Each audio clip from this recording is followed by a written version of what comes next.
Good evening, everyone, and welcome to session 23 of Essence Training Series. And Today, Dr. Ghosh will start on the first seismic lecture, and he will be covering earthquakes and the effects on structures. And with this, I will transfer the mic to Dr. Ghosh.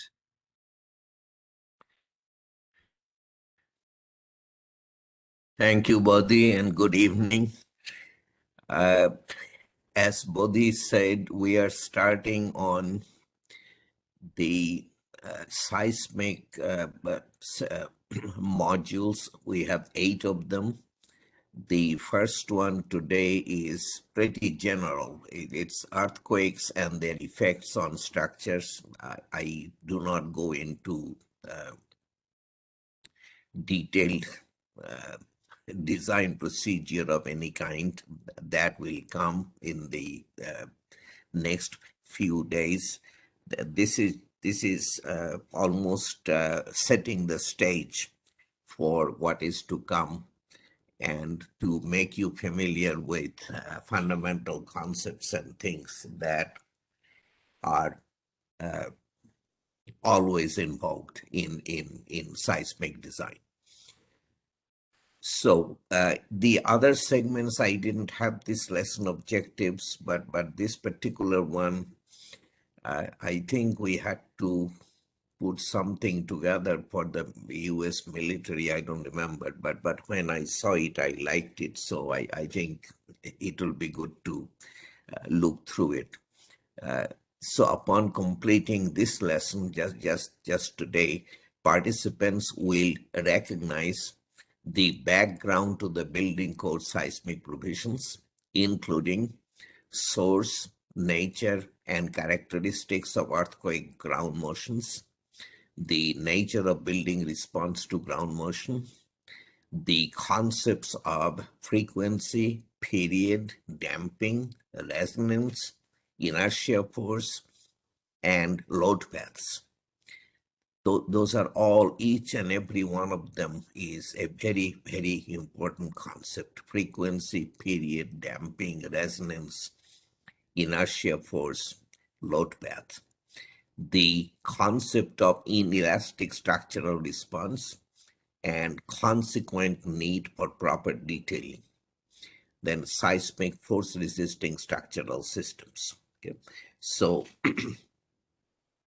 it is quite a bit. At the same time, I do not have yesterday's situation where we had 150 slides. And so I do not expect to have time problems today. Earthquake ground motion to start with. Most earthquakes, not all, but most, result from a rapid movement along the plane of faults within the Earth's crust. Yeah. Plane of faults. So those are seismic faults that are in many parts of the world. And most earthquakes results from rapid movement along those faults. Sudden movement of fault releases a great deal of energy which travels through the earth in the form of seismic waves. I think that's understandable upon reading.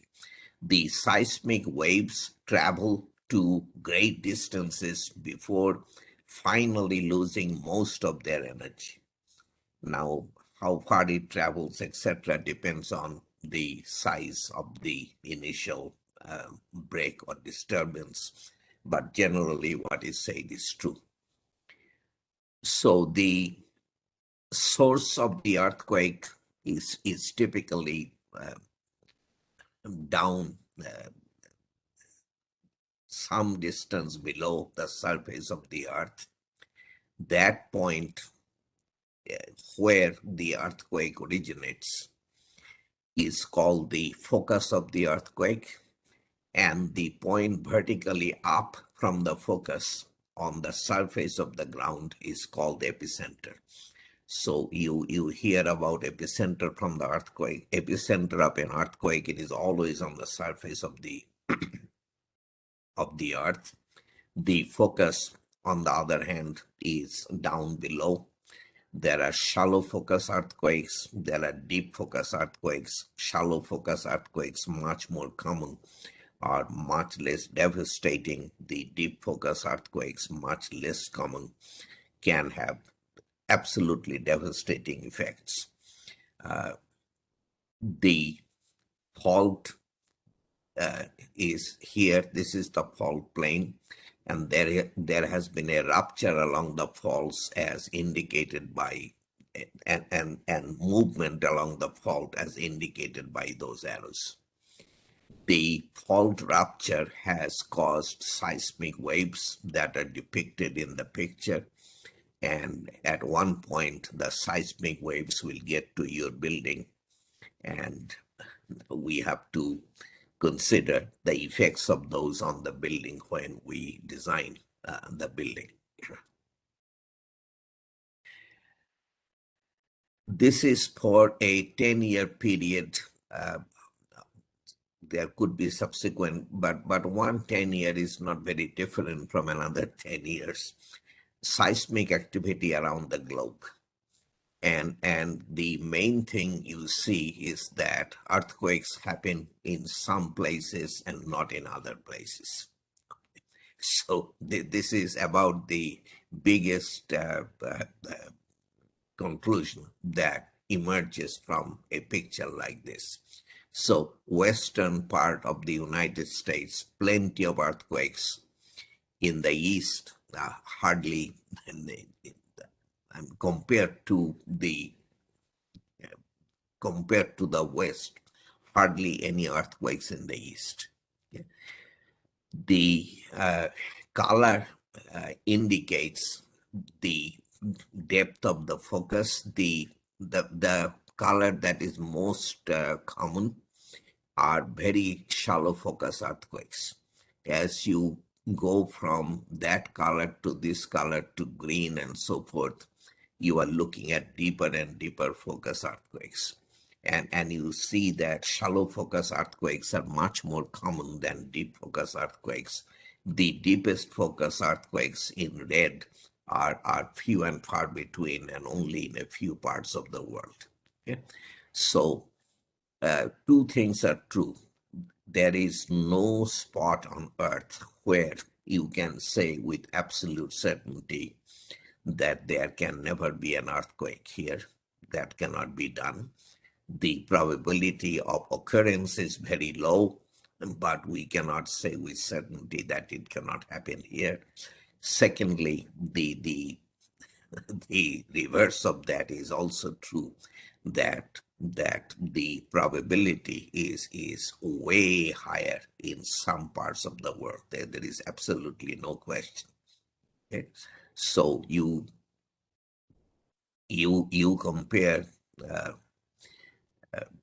California, let us say, go down to cities. You compare Los Angeles with Chicago. It is not even comparable. Los Angeles has, I don't know how many times higher a probability of having an earthquake within a given time period. The crust of the earth is made up of a number of tectonic plates, as they are called, and those plates are in perpetual motion with respect to one another. And many earthquakes, again, not all, but many earthquakes originate along those tectonic fault plate boundaries. Okay? The movement of one plate with respect to the other generates the earthquakes. Okay? There have been earthquakes smack in the middle of tectonic plates, so I'm not claiming that all earthquakes are at plate boundaries, but the vast majority of them are at plate boundaries. And if you compare the previous picture with this picture, you will kind of see that the preponderance of earthquakes follow the plate boundaries if you look closely. Now, getting specifically down to Bangladesh, Bangladesh is located in a tectonically active region close to the plate boundaries of the north moving Indian plate and the Eurasian plate to its north and east. This whole thing is Eurasian plate. Okay? So the Indian plate is moving north-northeast. The Eurasian plate is to the north and east of the Indian plate. Lack of earthquake awareness and preparedness may lead to massive disaster if major earthquakes strike. All of this picture and the writing are from Dr. Tahmid Malik Al Husseini of Buet. I took it from a written paper or from the internet. Recent tremors have frequently shaken the southeastern region, as Chittagong. Some have caused damages. Then there is a list of strong earthquake affecting Bangladesh. So 1869 Kachar earthquake, you see magnitude 7.5, which is huge. 1885 Bengal earthquake, magnitude 7. The distances of the epicenter from Dhaka are given. The 1897 Great Indian earthquake, incredible, 8.7, 230 kilometers from Dhaka. 1918 Sri Mongol earthquake, 7.6, and Dhubri earthquake of 1930, 7.1. Now the thing is, the list stops at 1930. So from that point on, from 1930 until today, 91, 92 years have passed without an earthquake of that kind of a size, 7 or 8. Sorry.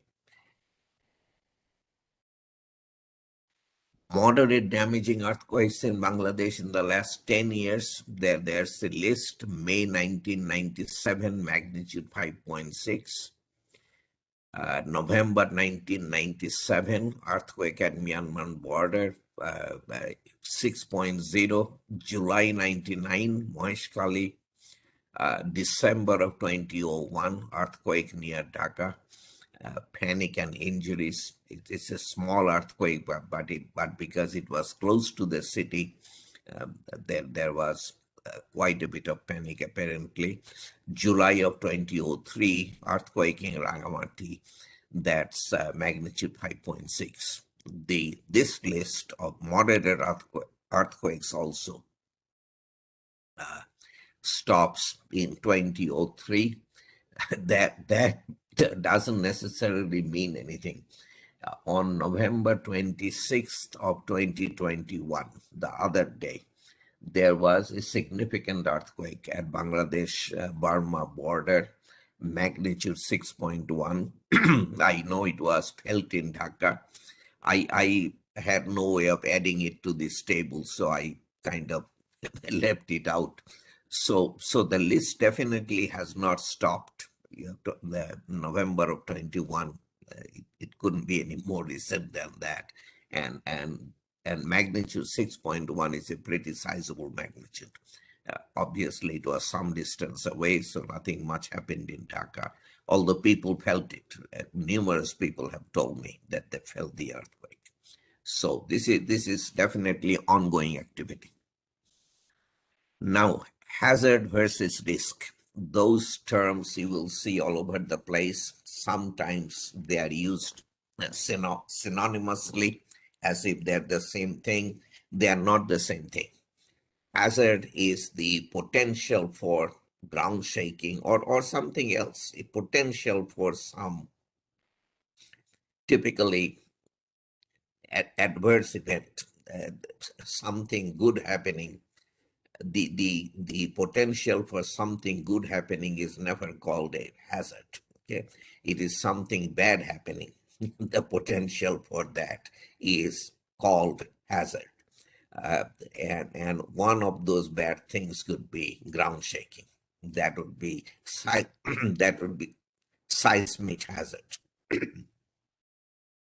The risk, on the other hand, is potential for losses associated with the hazard. If the bad thing that we are talking about happens, then what is the potential for losses in terms of human lives or damaged property or whatever?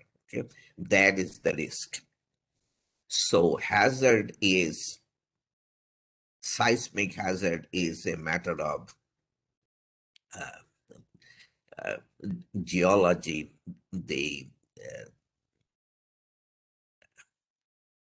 the tectonic environment of where you are, even the history of what has happened in the past, that sort of things. It has absolutely nothing to do with the structures we build or live in and things like that. Seismic risk, on the other hand, is very much dependent upon what we build. If these are flimsy uh, houses, uh, masonry buildings that are not reinforced, etc., the risk to human life and to property is extremely high. If the construction is of high quality, then the risk goes down. The hazard being the same, the risk could be high for poor quality construction and could be low for high quality construction. I think that should be kind of intuitive and obvious. Okay? So hazard and risk are not the same things. At some time after their generation, seismic waves reach the Earth's surface. Remember, they originate always some point below at the focus. At some time after generation, seismic waves reach the Earth's surface and set it in motion, which we refer to as earthquake ground motion. The, the waves traveling along the surface of the Earth.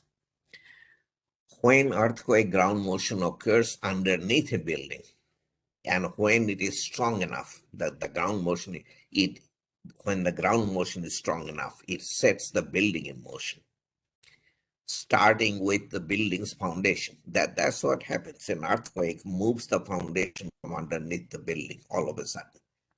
And the rest of the building, unless it is a very short, stocky building, cannot readily follow the movement of the foundation. It stays behind and then tries to catch up with the movement of the foundation. That sets the building up in motion. Okay, so the ground motion sets the building in motion, starting with the building's foundation, and transfers the motion throughout the rest of the building in a very complex way. It is the vibration of the building can be quite complex because of what I mentioned. It is that you all of a sudden the foundation starts moving every which way. That's the only way I can say it. That's what happens in an earthquake. It's not that the foundation starts moving from left to right or front to back. No, it's not like that. It starts moving every which way at the same time. And because of inertia, the rest of the building cannot immediately follow the movement of the foundation. So the building stays behind and tries to catch up with the movement of the foundation. That sets the building in motion, which can be quite complex. These motions in turn induce forces that can produce damage. So when a building moves, obviously there are deflections. You take first derivative of deflection, that is velocity, and you take another derivative of the velocity or second derivative of the displacement, you get an acceleration. So when a floor of a building is experiencing deflections because of the motions that we are talking about, there is associated with that deflection a velocity and an acceleration. Acceleration times mass is a force. So there are forces generated as a result of these movements that we are talking about. And the forces obviously can cause damage.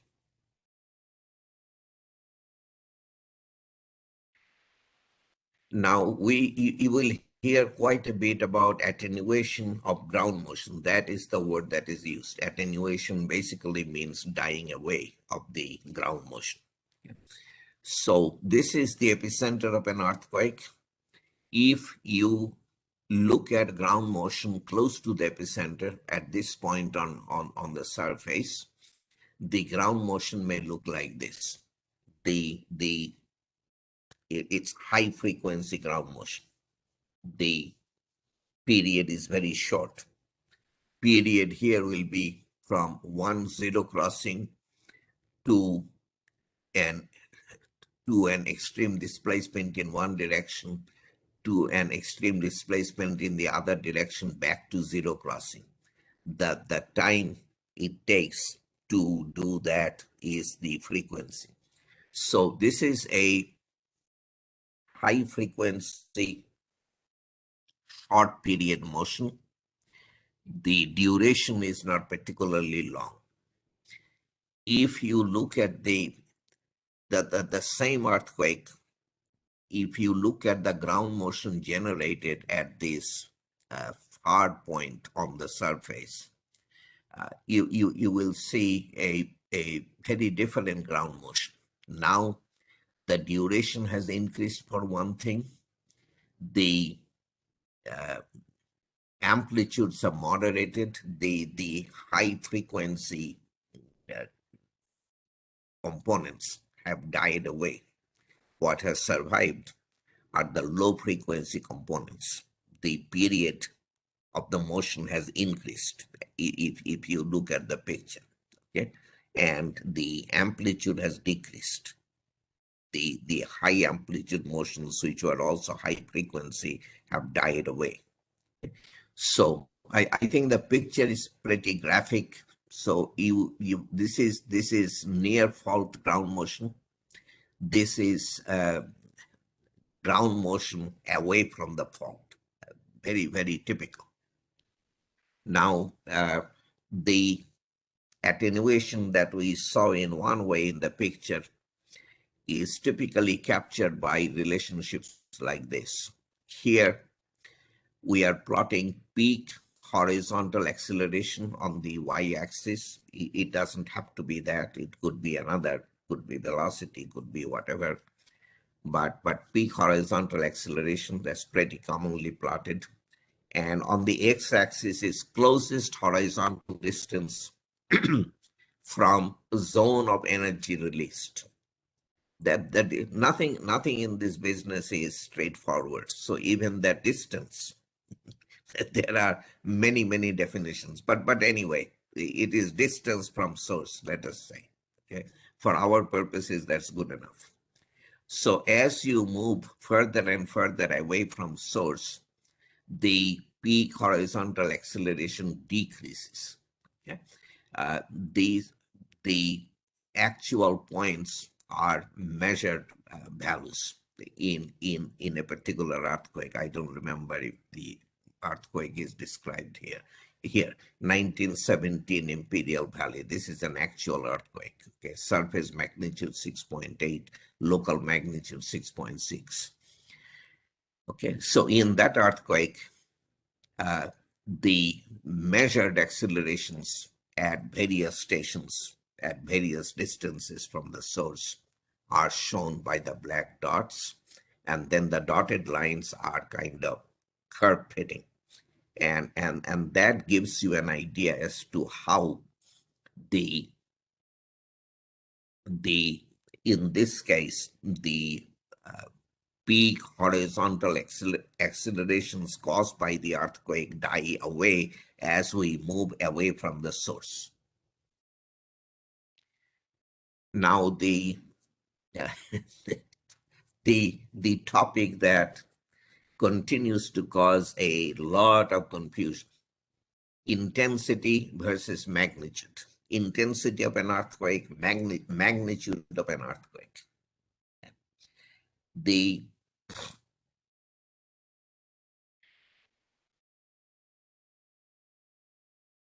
intensity is qualitative as opposed to quantitative, but widely used. Magnitude, on the other hand, is quantitative. It is also used just as often or more. Now, this page, I think, is extremely important. It comes from Charles Richter, who devised the Richter scale. It is now called the local magnitude scale. Whatever, Richter magnitude isn't used much anymore. There are other magnitudes that are used, but those are besides the point. This is analogy that he came up with, which is absolutely wonderful in understanding intensity versus magnitude. Seismographs. So when you see graph, it is an instrument.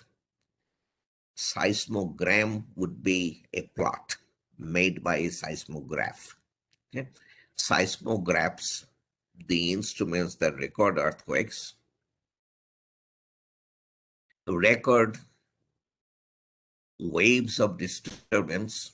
The word,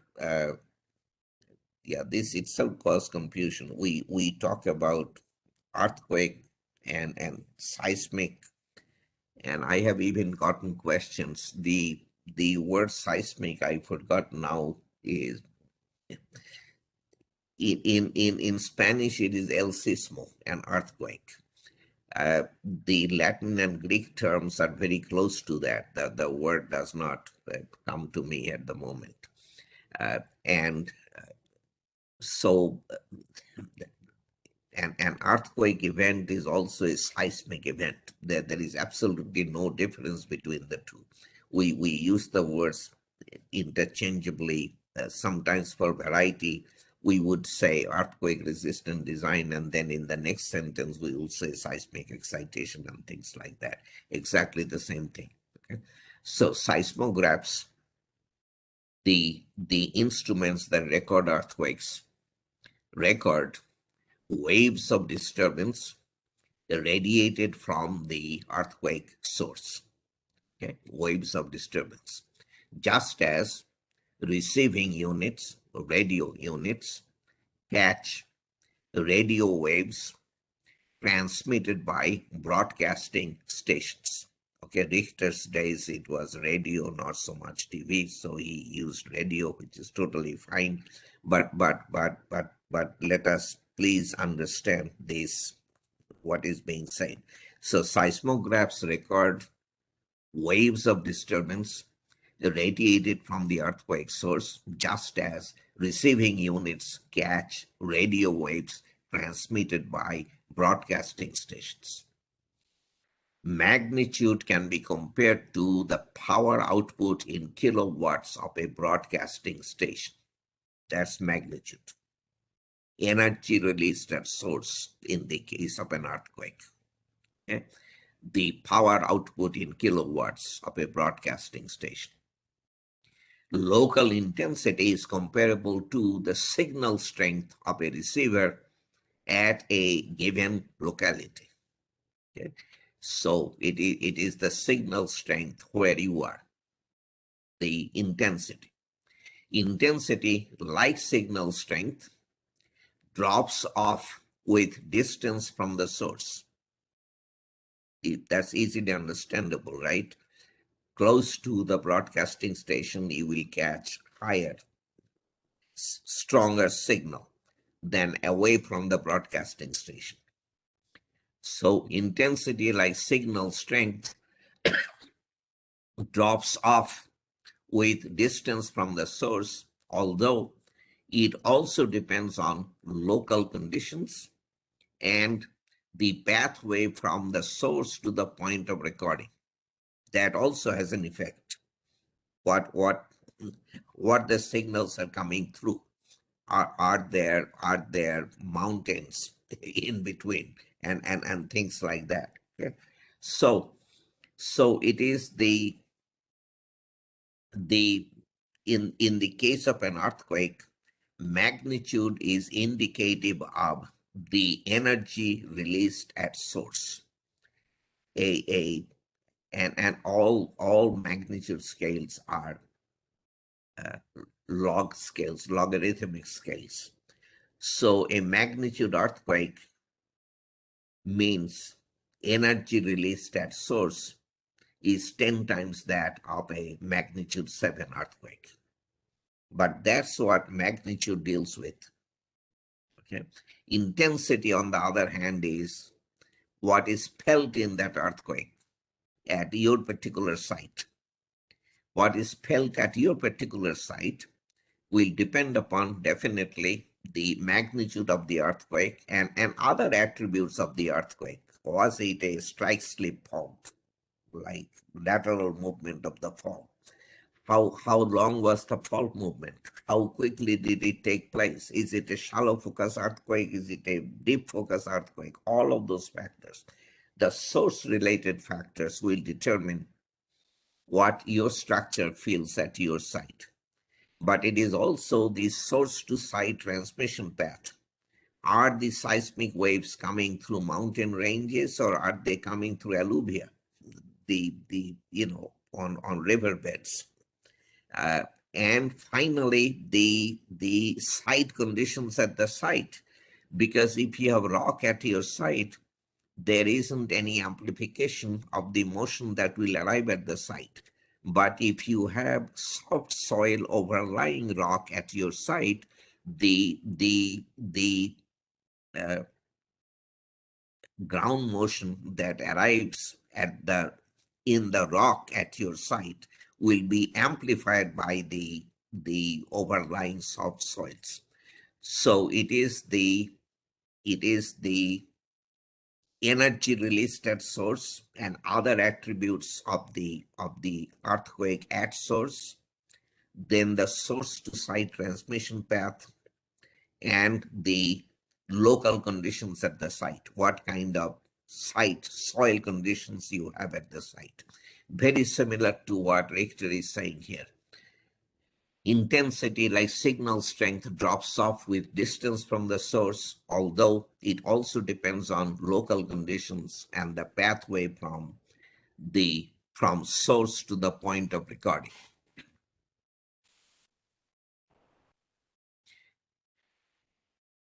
Surprisingly often, I do not know, this is pretty much the rule rather than the exception.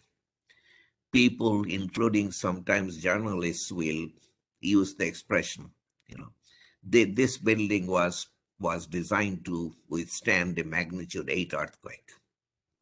That is a nonsensical sentence, doesn't mean anything, absolutely nothing. Magnitude 8 earthquake where? If it is a magnitude 8 earthquake next door, it is one thing. If it is a magnitude 8 earthquake 1,000 miles away, then it can be a very flimsy structure. So we have designed our structure to withstand a magnitude 8 earthquake is a sentence that doesn't mean anything. You have to specify a magnitude earthquake on such and such fault, and then it begins to mean something. there is other. So this magnitude, what it is, needs to be understood. Anyway, let's go through the next couple of. So the earthquake intensity, not the magnitude, is subjective. It is valuable for historic analysis. For real old earthquakes, we do not have the sizes and so forth recorded, but we have a pretty good idea of the damage that was caused, and so we can assign intensities to those earthquakes, and that kind of historic analysis typically proves to be quite valuable. The earthquake intensity varies with construction types, as I explained already, varies with distance and ground conditions, as I explained also already, includes construction type and ground effects. This is the modified Marcelli scale that is used in many parts of the world, not all by any means. In Japan, they have their own scale, and there are others that are Russians typically don't use what is used in other places. So anyway, but modified Marcelli is used in most of the Western world, including the US. So the intensity goes from 1 to 12. 1 to 7 is an earthquake not felt. That's 1. 2, an earthquake that is felt by all with some damage to ordinary and substandard structures. That would be intensity 7. 8 and 9, some to considerable damage to even specially designed structures. So from 8, intensity 8, you are looking at substantive damage. 10 is most masonry and frame structures destroyed, rails bent, landslides, ground badly cracked, and so forth. 11 and 12 are pretty rare, but you can read this. So 1 through 12 is the modified Marcelli scale. From 7 or 8, you are looking at damage, meaningful damage. When you are at 9 or 10, it is pretty serious business that you are talking about. Magnitude is quantitative. It is based on, it is calculated from the size of wave recorded on a seismograph. This is how magnitudes are determined. We look at the records made by seismographs, and from those ground motion records, the amplitudes, let us say, of the motion, we calculate the magnitude of the earthquake. It is a log scale, as I mentioned to you already, correlates with energy released at source. That's very important. There are many magnitude scales. These days, this so-called moment magnitude is what is preferred, but the Richter or local magnitude, surface wave magnitude, body wave magnitude, all of those are in use. And agencies like US Geological Survey, for the same earthquake, will give you 3, 4 different magnitudes, different scales, I mean. So, and each of them is defined. I will not go into that, but each magnitude, moment magnitude, Richter magnitude defined, all of them are derived from the record of an earthquake on an accelerogram, as we call it, or the records that from seismographs. Let me put it that way. So geological factors affecting ground motion at a site. I have already indicated is the source mechanism. That's the best way to put it. Not just energy released, but as I mentioned, the how deep the focus is, what is the size of fault rupture, what kind of rupture, how quickly it happened, all of those things. Source mechanism, all those things determine the ground motion affecting a particular site. Transmission path from source to site, I have talked about it, and local site conditions.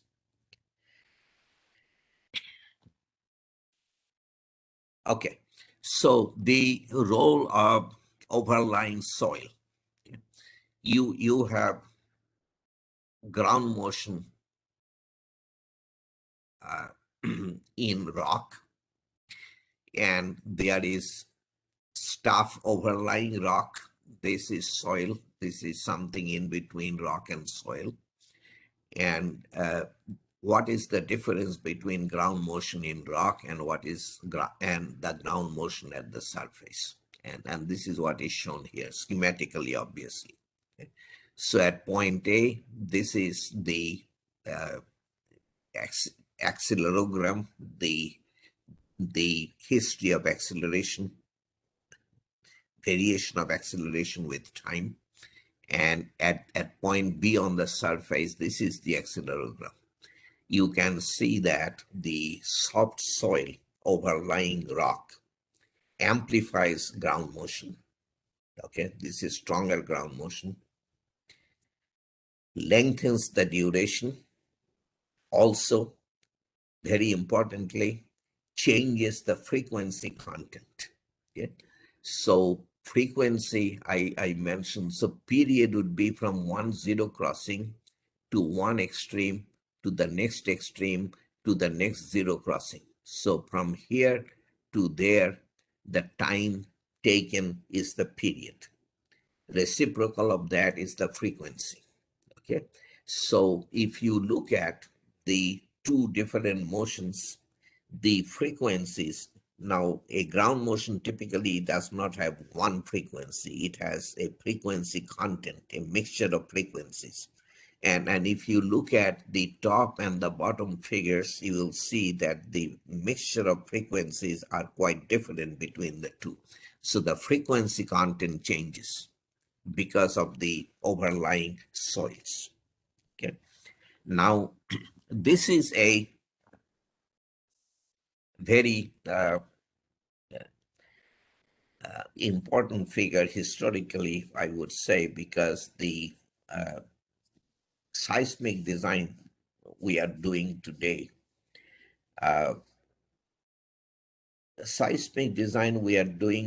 dates back to a document called ATC3 that was issued in 1978. There was definitely seismic design before that, but the ATC3 document and successor documents have rewritten the seismic design in many ways. And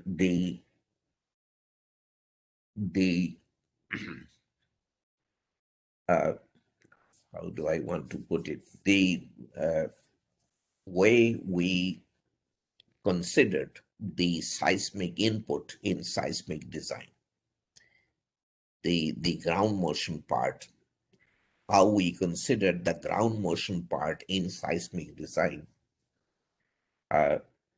essentially dates back to this figure that Professor Harry Seed of Berkeley put together. I don't remember the year. This was, I should have looked it up. This was in the 70s or 80s. I tend to think it was 70s. Would have been early 80s, that kind of time frame. At that time, this is something that is pretty unbelievable to somebody like me. These days, there is any earthquake anywhere around the globe, we get records of ground motion within definitely an hour or two, sent to our computers totally unsolicited. I got day before yesterday, I think, ground motion from an earthquake in Taiwan that I had no idea had even happened. when a significant event happens, we actually drown in ground motion. So much comes out, so much is recorded. It's unbelievable. But when Professor Harry Seed did his work, there were only his entire work that you see on this slide was based on 104 strong motion records. That's all that was available at that time. 104 actual strong motion records beyond a certain threshold. Now, 30 or so were on rock. 30 or so were on stiff side conditions as he described them. Another 30 or so deep cohesionless soil, and about 15 of the records were on to medium clay or sand. What he has plotted is spectral acceleration against period. This would be an acceleration response spectrum, as we would call it. Okay? The spectral acceleration is normalized with respect to the maximum ground acceleration. Okay? So we have numbers on the y-axis. Spectral acceleration, I will talk in detail about response spectrum, I think on the in the last seismic module, anyway, in one of the modules. But for now, spectral acceleration is like maximum acceleration of elastic single degree of freedom systems with varying periods. It is very close to that. It is not exactly that, but for your basic understanding, that's good enough. Spectral acceleration is very close to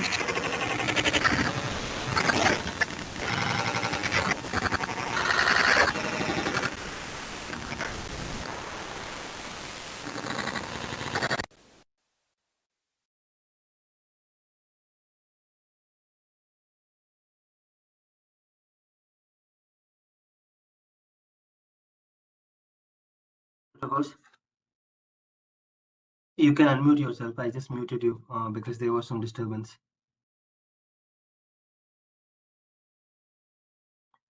okay.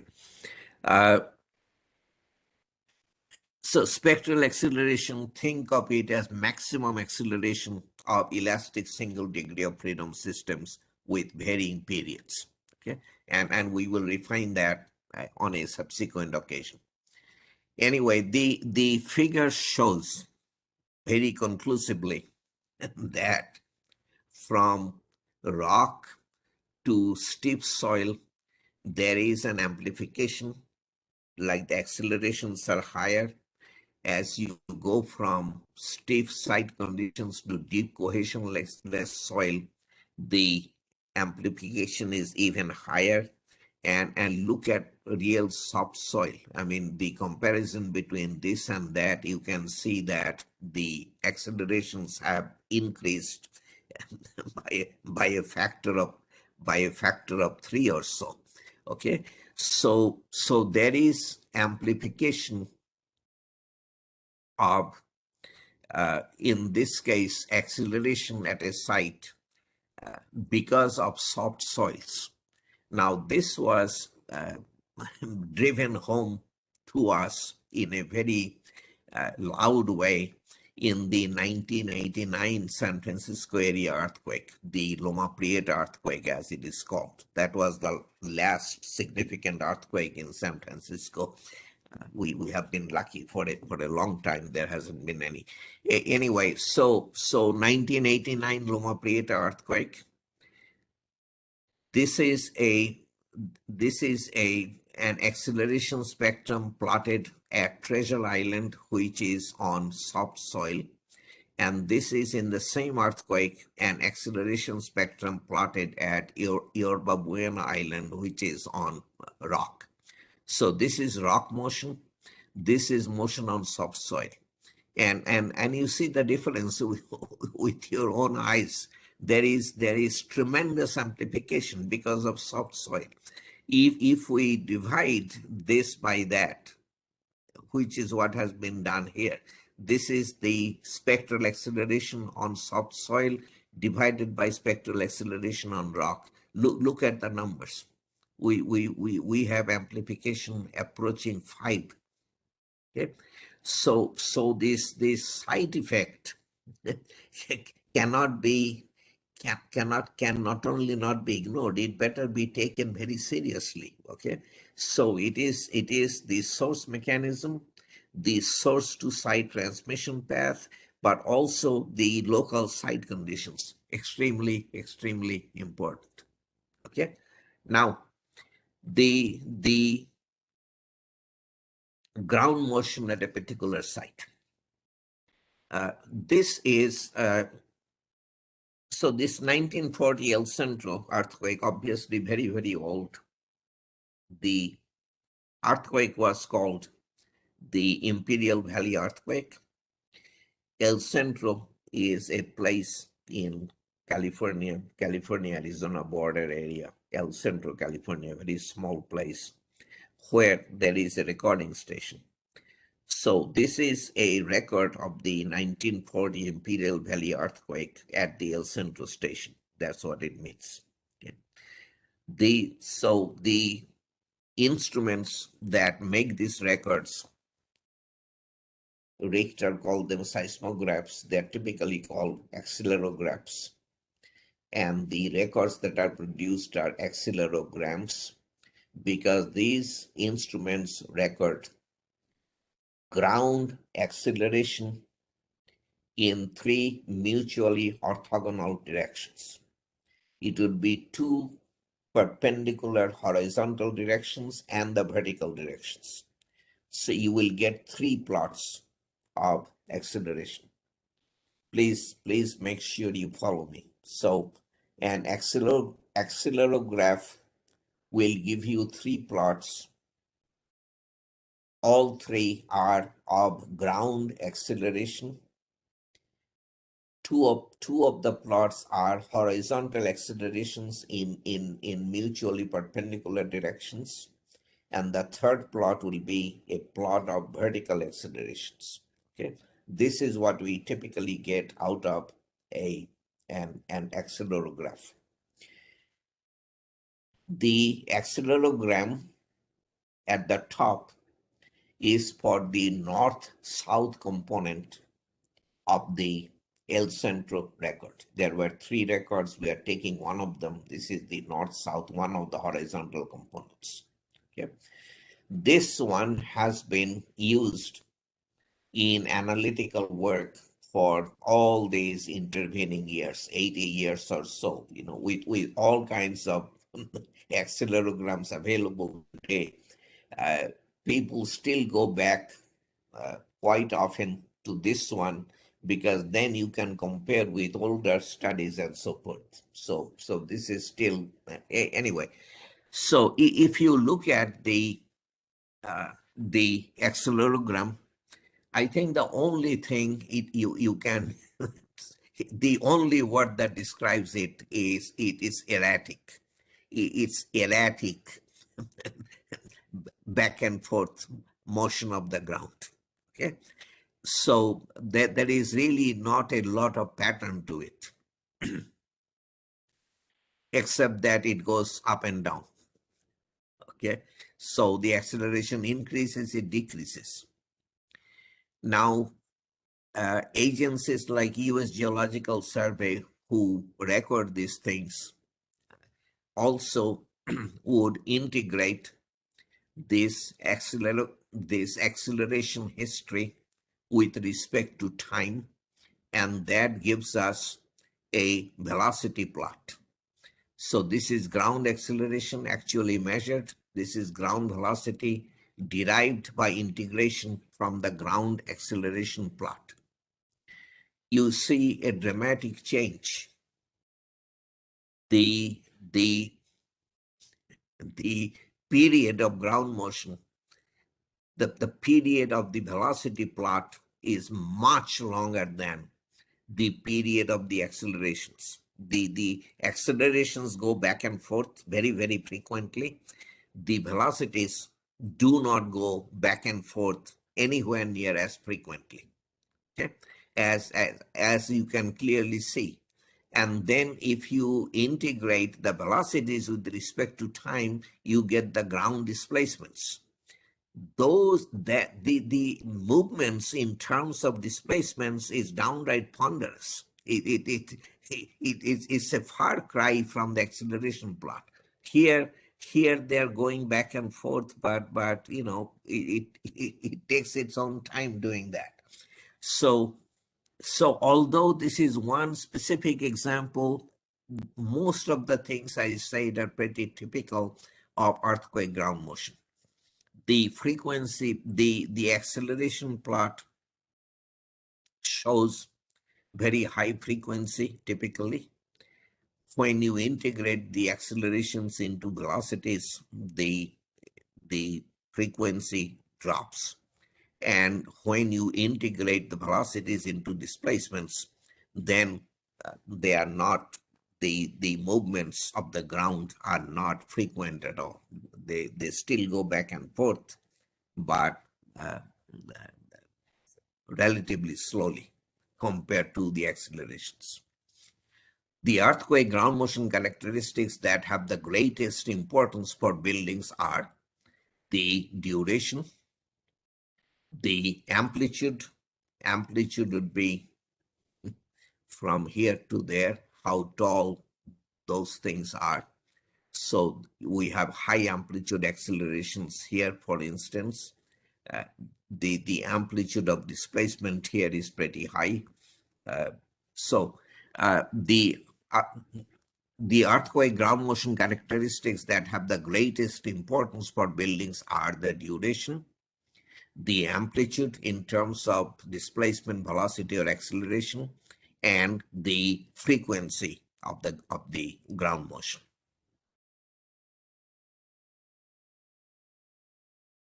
Now, some basic things. Frequency is defined as the number of complete cycles of vibration made by the wave per second. So complete cycle of vibration, complete cycle would be from zero crossing to this zero crossing, or from this crest to that crest. Okay, you go from an extreme position in one direction, cross the zero axis, go to extreme position in the other direction, cross the zero axis again, and get back to an extreme position in the first direction. Okay, so that would be one wave, and the length of that wave would be wavelength. Frequency is how many of those waves you make in 1 second. So a complete cycle of vibration is from one crest of the wave to the next. Frequency is often measured in units called hertz. If two full waves pass in 1 second, the frequency would be 2 second to the power minus 1, right? 2 per second means 2 second to the power minus 1.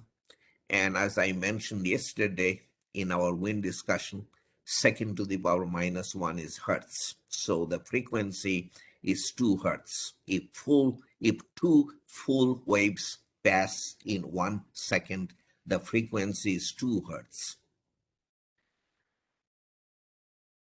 Now, ground motion at a site. Surface ground motion at a site is actually a complex superposition of different vibration frequencies. It is never one frequency if it is earthquake ground motion.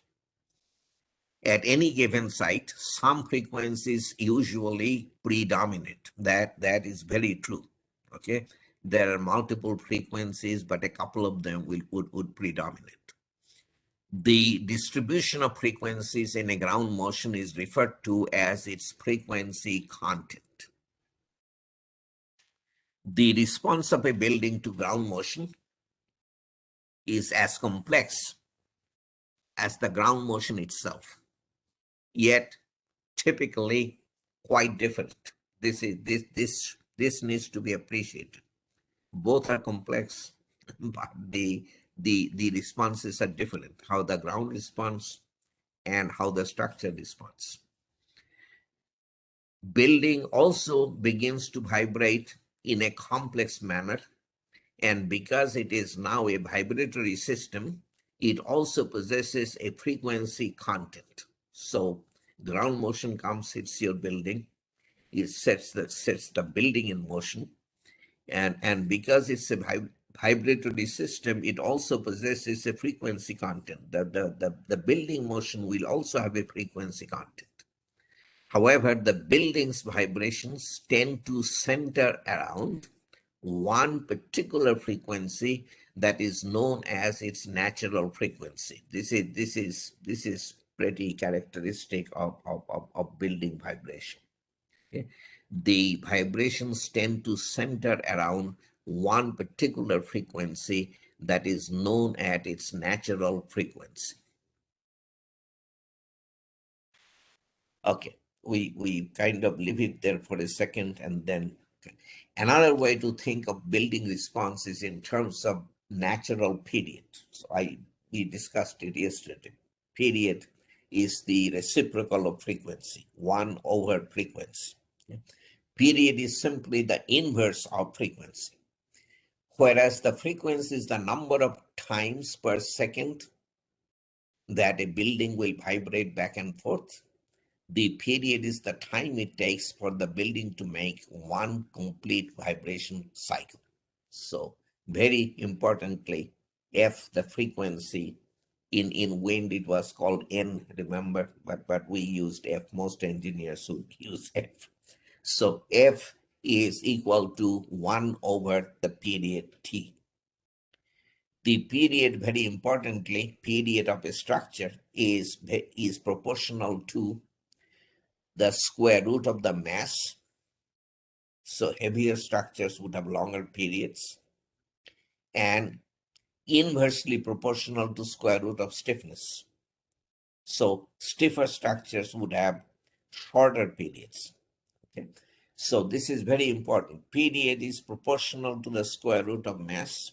So heavier structures would have longer periods, and period is inversely proportional to stiffness, which would mean that stiffer structures would have shorter periods. Okay. So generally, the shorter a building is, the shorter its period and the higher its natural frequency. The shorter the period. That's how I think. The shorter a building is, the shorter its period.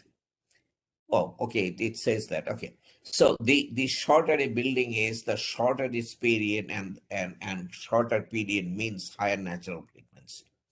The taller a building is, the longer its period, and that means shorter natural frequency, lower natural frequency. Okay. On this picture, on this slide, beautiful pictures put together by FEMA that I have just copied. It's absolutely wonderful, trying to explain very basic things. So this is a building, obviously, and somehow somebody has tied a rope to the roof and are pulling on that rope with this tractor. So if the pull is strong enough, the building would move. And then if you, once the building starts moving, if you cut the rope, the building will go back and forth a few times, each time with a shorter amplitude. If the first time it goes 2 inches to the left, the next time it will probably go only 1.5 inches to the left. Okay? So it will go a few times back and forth, but each time with a lesser amplitude, and eventually it will come back to rest. Okay, I think you all would agree that this is what is going to happen. if a tractor actually pulls on a building with a rope tied to the roof, and then the rope is cut, the building will go back and forth a few times, each time with a lower amplitude, and eventually come back to rest. Now, what brings a body set in vibration back to rest is damping. That's another very significant concept that we need to all understand. Okay. So when we swing a pendulum,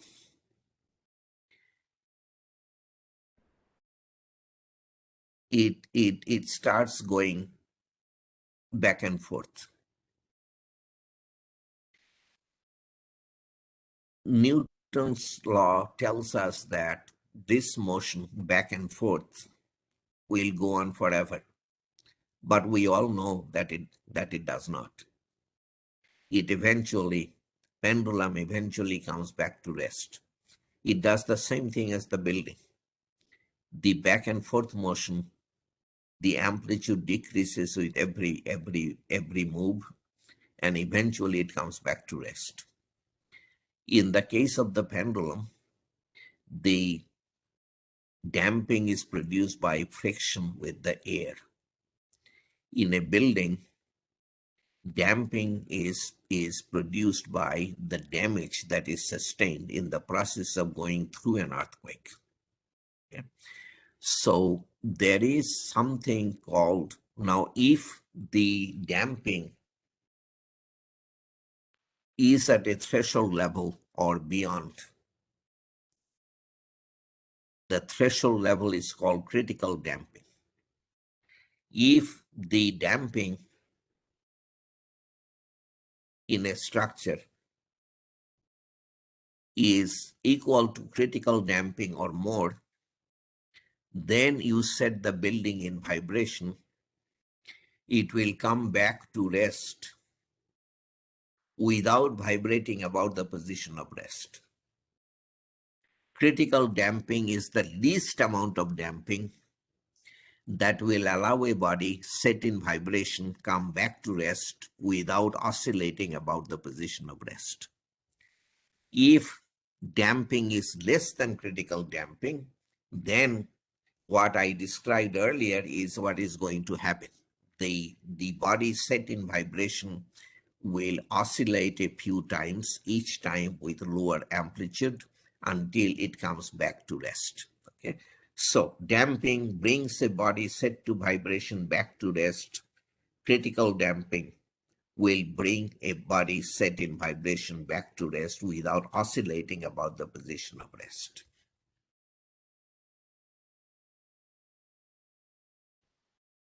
Now, the very important concept of resonance. When the frequency contents of the ground motion are centered around the building's natural frequency, the building and the ground motion are in resonance. When the frequency contents of the ground motion are centered around the building's natural frequency, a resonance tends to increase or amplify building response. This is why we are kind of concerned about it. Because of this, buildings suffer the greatest damage from ground motion at a frequency close or equal to their natural frequencies. Okay, this is something we absolutely must understand. Okay, I have a short video clip that I would like to play. Dr. Krishnan was at that time a professor at Caltech when this video clip was taken. I think he is now in what was Madras is now Chennai in India. I believe that's where he is. Anyway. Now, what are the implications of these long period waves to our built environment, right? So here is a toy model consisting of, think of this toy model as your house, think of this as a, say, 5 to 8 story building, think of this as your 20-story building, and think of this as your 50-story building.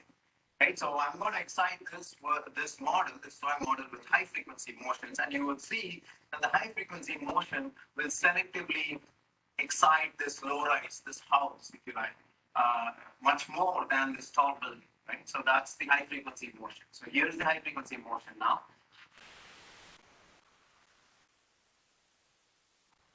Notice how the low rise structure has gotten tremendously excited by this high frequency motion, which is the motion, the ground going back and forth several times very quickly. Whereas the tall buildings, they're kind of waving a little bit, but they're more or less steady at this point.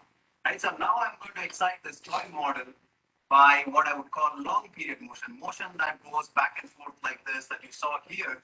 That would be the kind of motion that you would see in a deep sedimentary deposit in a big earthquake, in the event of a big earthquake. So here is long period motion now on the same toy model.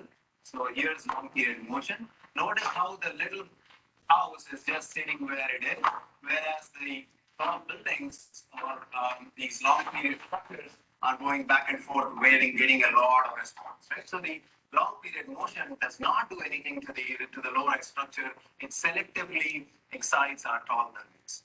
This is the difference between long period motions that you can see in a big earthquake versus high frequency motions. Now, what are the implications?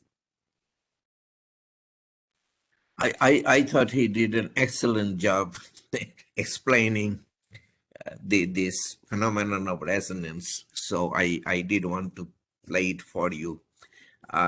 Next, you see the record of ground accelerations from one downtown Mexico City location after the 1985 earthquake, the big earthquake there. I had told you previously that one thing you can say about earthquake ground motion is that it is erratic. This ground motion record does not show erratic ground motion. This has very regular pattern to it. There's a very regular period, almost 2 seconds. And so this looks more like the response of a single degree of freedom system to typical earthquake ground motion. It looks like that because that's exactly what it is. Much of downtown Mexico City is founded on an old Aztec lake bed, which means very soft soils. So in this earthquake, the epicenter was a long distance away. I think it was about 180 miles or so away out in the Pacific to the west of Mexico City.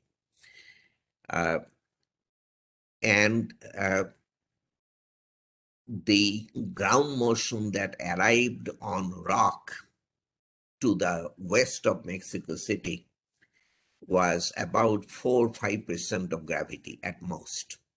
That would not have caused any damage whatsoever. But the soft soil of the lake bed amplified the 4 or 5% of G on rock up to about 20% of gravity. And that caused devastation to downtown Mexico City structures. It was just awful to see what had happened. Okay, so this was the ground motion that the structures experienced.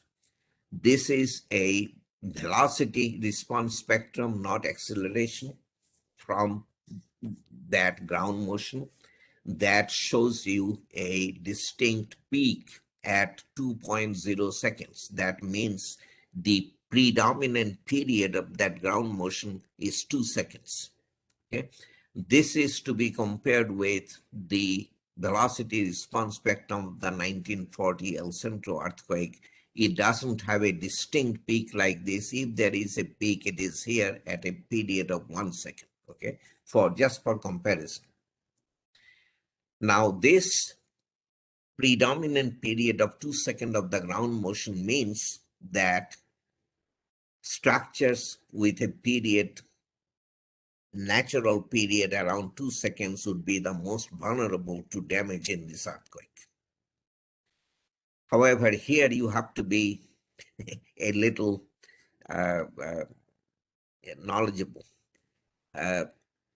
Structures, particularly concrete masonry,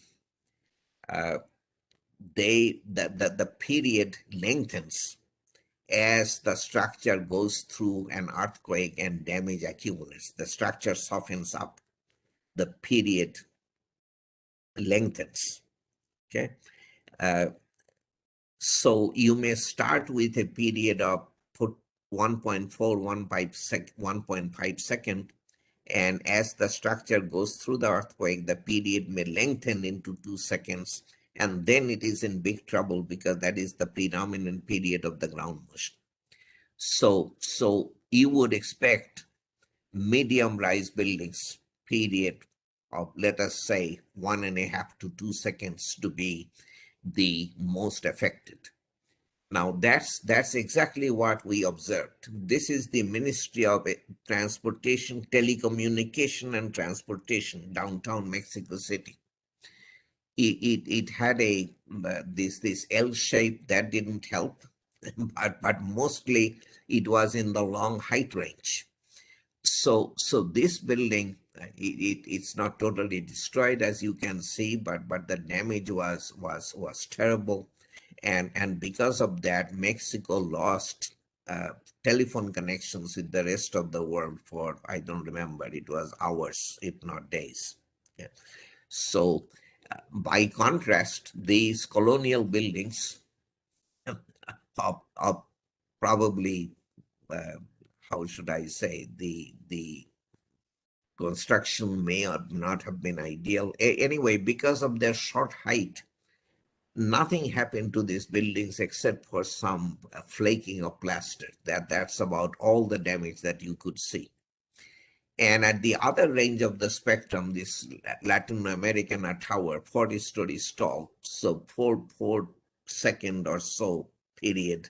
This was out of the range of the earthquake. Predominant period, remember, was 2 seconds. So short buildings were not affected, tall buildings were not affected, but the mid-rise buildings paid a huge price. Now, another aspect of the same thing, I don't know, another aspect, another look maybe at what we are talking about. So the top caption is saying, buildings in a city lie on different soils. That is true. Now, what is plotted down here is the structural damage intensity versus depth of soil. Now, what damage intensity is kind of immaterial. Let us think in terms of damage potential, maybe. I don't know.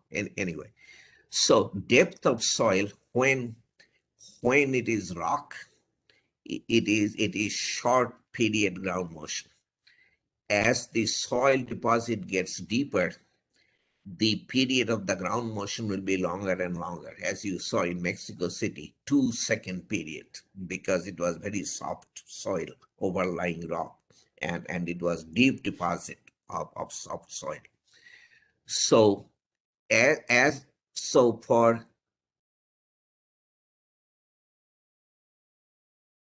for very shallow soil deposits, shallow thicknesses of soil overlying rock, the ground motion was short period ground motion.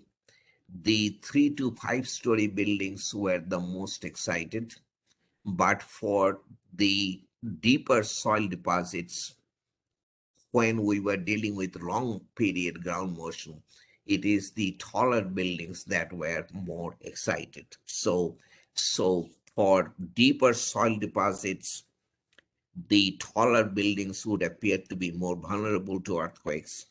For very shallow soil deposits over rock or on rock itself, the shorter buildings would be the ones more vulnerable to earthquakes. Now, acceleration has important influence on damage because as an object in motion, the building obeys Newton's. Anyway, so this is saying the no, maybe I should read it the way it is. Yeah, so acceleration has important influence on damage because as an object in motion, the building obeys Newton's second law of motion. The simplest form of the equation which expresses this law is force equal to mass times displacement, mass times acceleration. So acceleration has important influence on damage because force is equal to mass times acceleration. Where there is acceleration, you are inducing force. So inertia force, the force acting on the building is equal to the mass of the building times the acceleration. The force acting on the building is equal to the mass of the building times the acceleration. So as the acceleration of the ground and in turn of the building increases, if the acceleration of the ground increases, the acceleration of the building will also increase. And as that increases, so does the force which affects the building and the potential for damage to the building. It is important to note that inertia force F is actually what is known as the force F is actually known as the inertia force. That is, the force is created by the building's tendency to remain at rest and in its original position, even though the ground underneath is moving. Okay, this I think is a good point to take our break. Okay, so this is a yeah. I'll take you from there. Let me see, 27. So we'll come back at 32 minutes after the hour. Okay, thank you.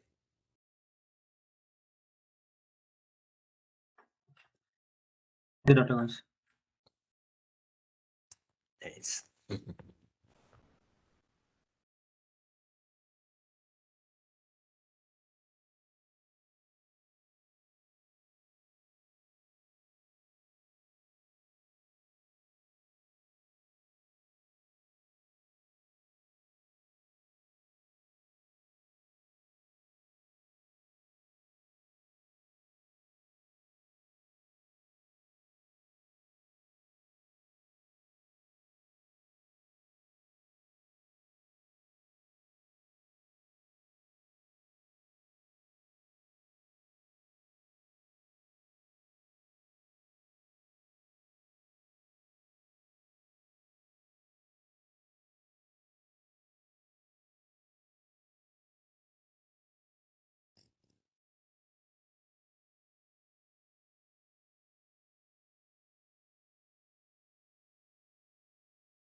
Okay, I think it's time, so we will start again.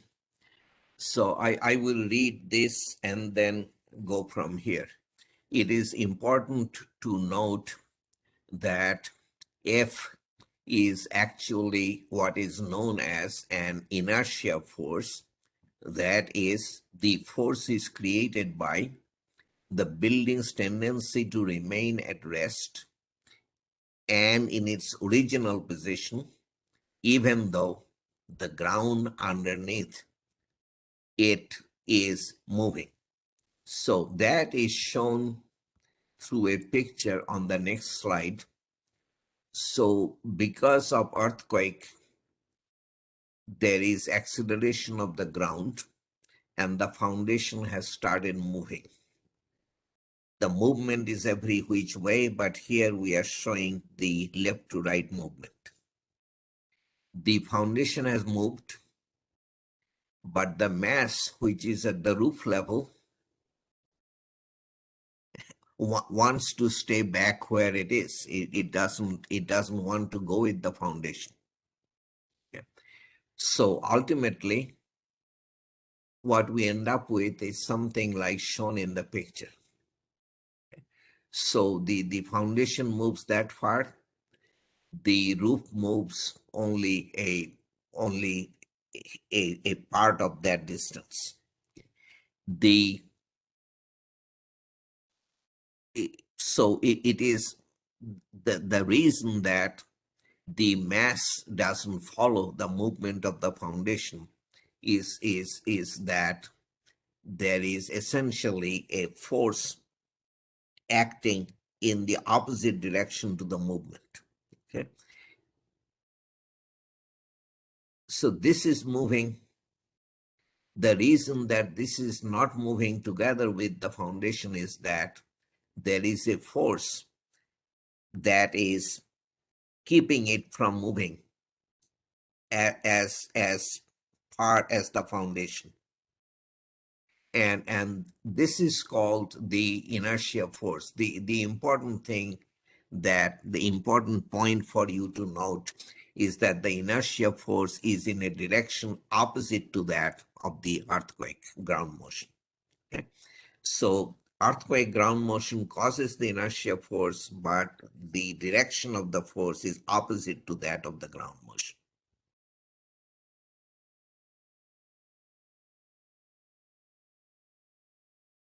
So when we have, let us say, one-story frame or whatever structure, okay, subject to earthquake ground accelerations, that's what, so U sub G is displacement of the ground, U sub G dot is the first derivative of that velocity of the ground, U sub G double dot is the double derivative, the second derivative of the ground displacement, and that is ground acceleration.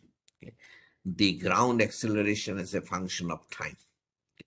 So this system, the building subject to ground acceleration, is equivalent for our purposes of analysis to a fixed base structure where the base doesn't move, but the mass is subject to a force, an inertia force equal to minus m times U sub G double dot T. Okay, so an inertia force equal to mass times the ground acceleration and in a direction opposite to the ground acceleration is equivalent to a structure with ground acceleration applied to it. So in some circumstances, dynamic amplification due to near resonance can increase the building acceleration to a value 2 or more times that of the ground acceleration at the base. So here we are taking the acceleration here equal to the acceleration at the base. That may not be the case. This value may be higher, but that's almost incidental. So in some circumstances, dynamic amplification can increase the building acceleration to a value 2 or more times that of the ground acceleration at the base. Generally, Buildings with higher natural frequencies or short periods tend to suffer. The last two paragraphs are very important. Short period buildings suffer higher accelerations but smaller displacements. Higher accelerations but shorter displacements. Okay, so if you are thinking of damage to partitions and things like that, that is less likely to happen in a rigid building, in a short period building. But the high acceleration can do things to uh, uh, anything supported on the floors. The floors will undergo large accelerations. So if you are supporting, doesn't have to be machinery, anything on the floor, you will need to watch it. These supports will be subject to high accelerations. Okay? The longer period buildings are the other way around. They suffer more displacements but less acceleration. So more displacement may cause damage to non-structural elements and things, but the lower acceleration is a benefit when it comes to elements that you are supporting. Now, the concept of load path. This is also obviously very fundamental and very important. So we have a building of some kind, could be multi-story, could be one level, doesn't make any difference. This is the roof diaphragm, as we call it. This is a slab on the roof, which under lateral loads due to wind or earthquakes bends in its own plane like a deep beam. So when it bends under lateral loads like this, there is compression along this edge, tension along that edge, and shear along edges parallel to the loads. Now, those loads could be seismic forces. Okay, and we will see how we go from the essentially the ground accelerations to seismic forces at the various floor levels. That we will do, I don't remember, either Monday or Tuesday. Okay, but in design, seismic forces become as shown in this picture, and when the seismic forces act on the diaphragm is subject to compression, tension, and shears. Okay. Those shear forces are transferred to the frames and shear walls supporting the diaphragms. The frames and shear walls bring those forces down to the footings, which then transfer them down to the ground.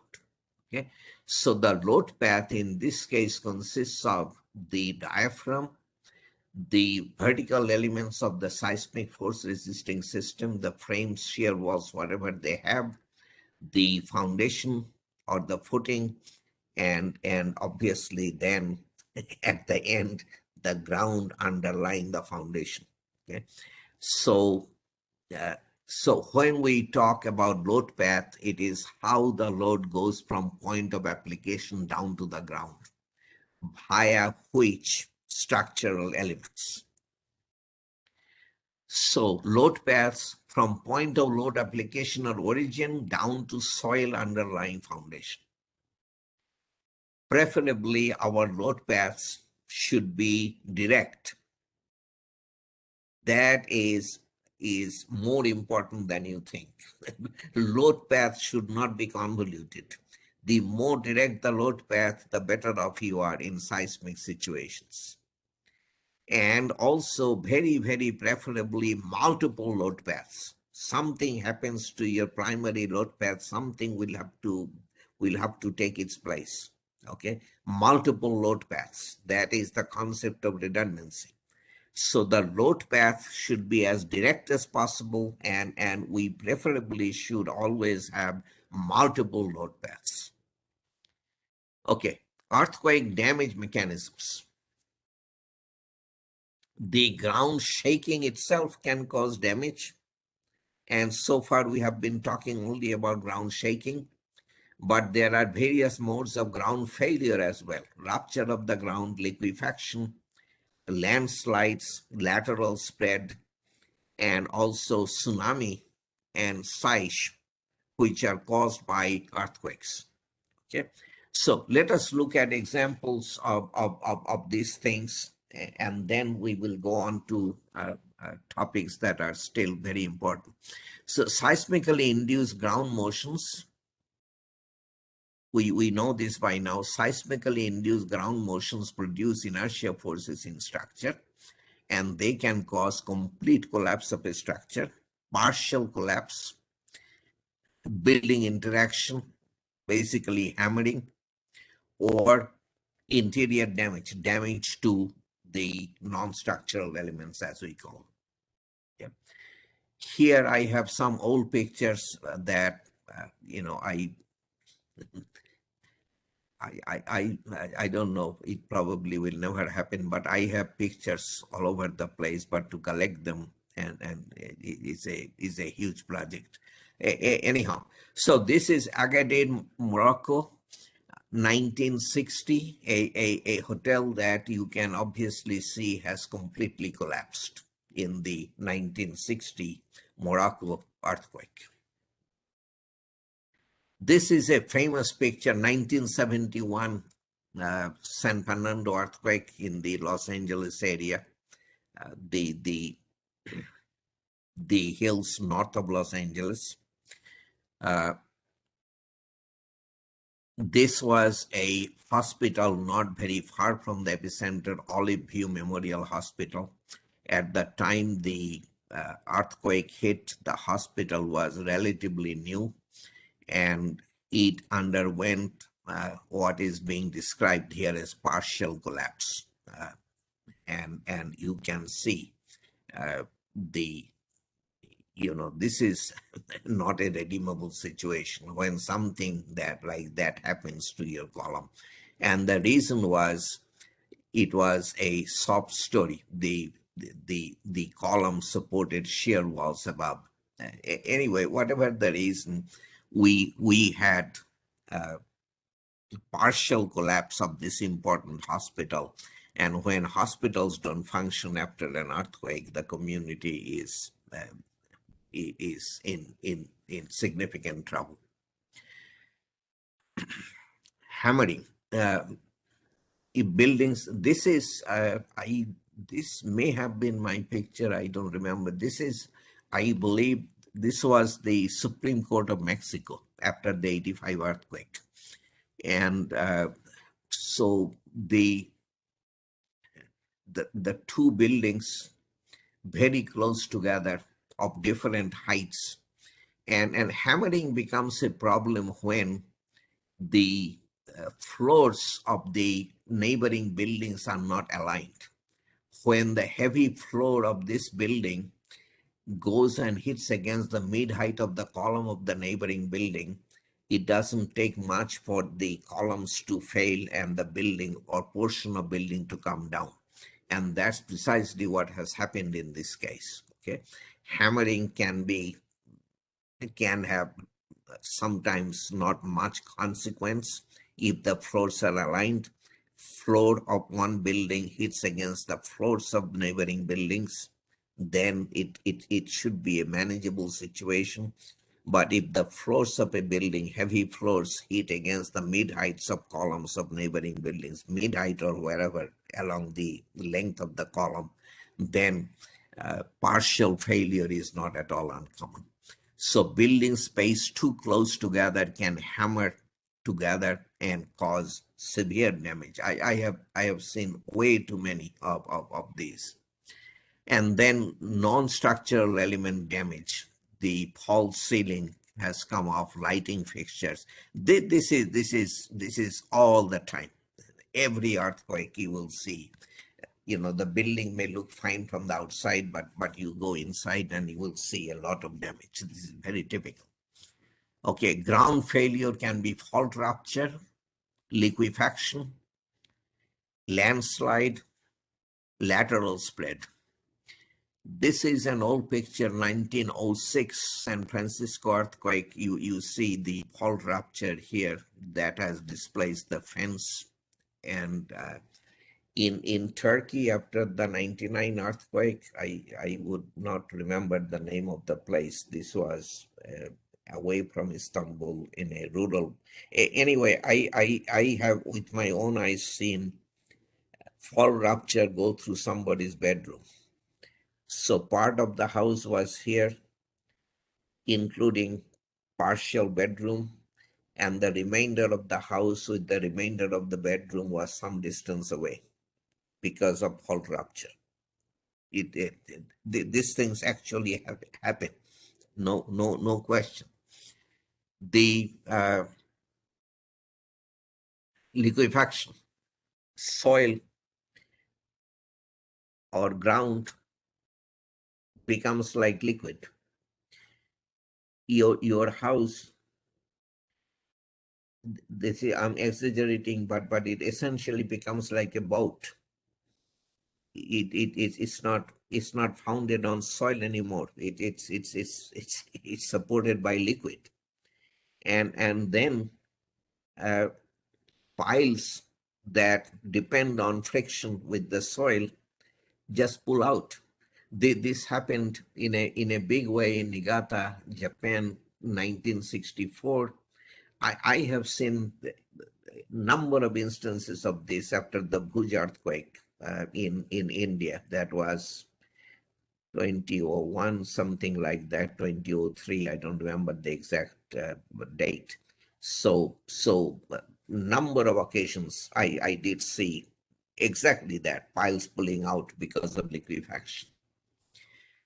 Lateral spread looks, I think the picture is pretty descriptive. This is failure of the soil. We saw huge amount of that after the Chile earthquake, 2011, when we went down to the epicentral area near Concepcion. There was a whole lot of this lateral spread that you could see. Landslides, I think you are all familiar with. Here is a pretty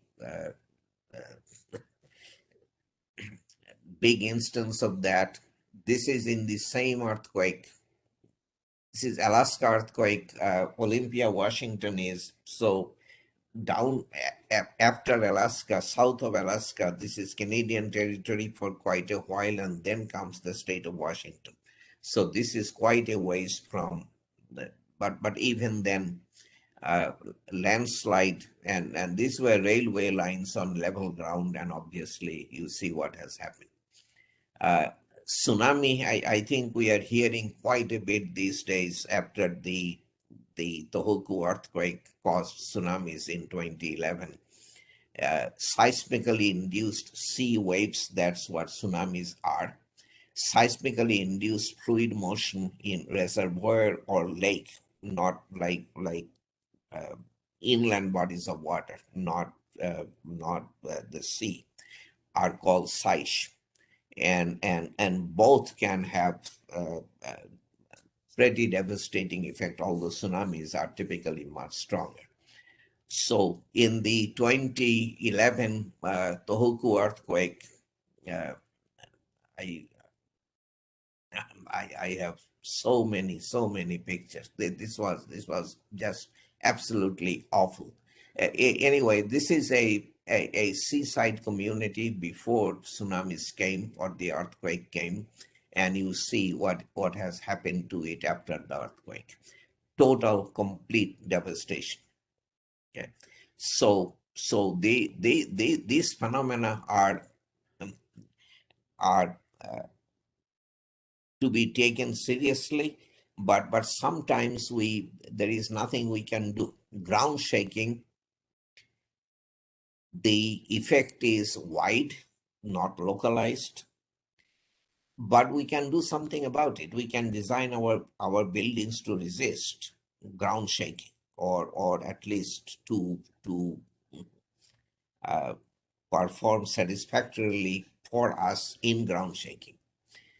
Fault rupture has local impact, and nothing we can do about it if it happens. So what we can do is not to build where we know that there are known faults and there are restrictions in the IBC that you cannot do that. Landslides also are local in their impact, and they are not containable. There is nothing we can do to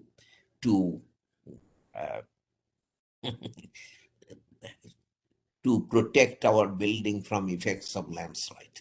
Okay? So it is better if we can avoid them. That's the best. Don't build on a site near where you can have landslide. So liquefaction is better to avoid, but that is something we can do a few things about. We can try to improve the soils at the site. There are ways of doing that. Tsunami these days, there is tsunami resistant design starting with ASC 716 that is pretty sophisticated, and we have every reason to believe that that will work. And SAISH is the same thing. You will do similar things, maybe not the same. Okay. So avoid if you can, but the tsunami, I don't know, can be avoided because it affects large areas. You cannot just, so if avoid, yeah. Anyway, tsunami resistant design is now becoming, and will soon become, I would say, significantly more common. Okay. There was a question yesterday why we don't do special detailing in wind design. And I said that our structures are designed to remain elastic under the design wind forces, but we deliberately design for inelastic behavior of our structures in the design earthquake. Okay. So we'll start getting into that right now. Okay. So what we are looking at is the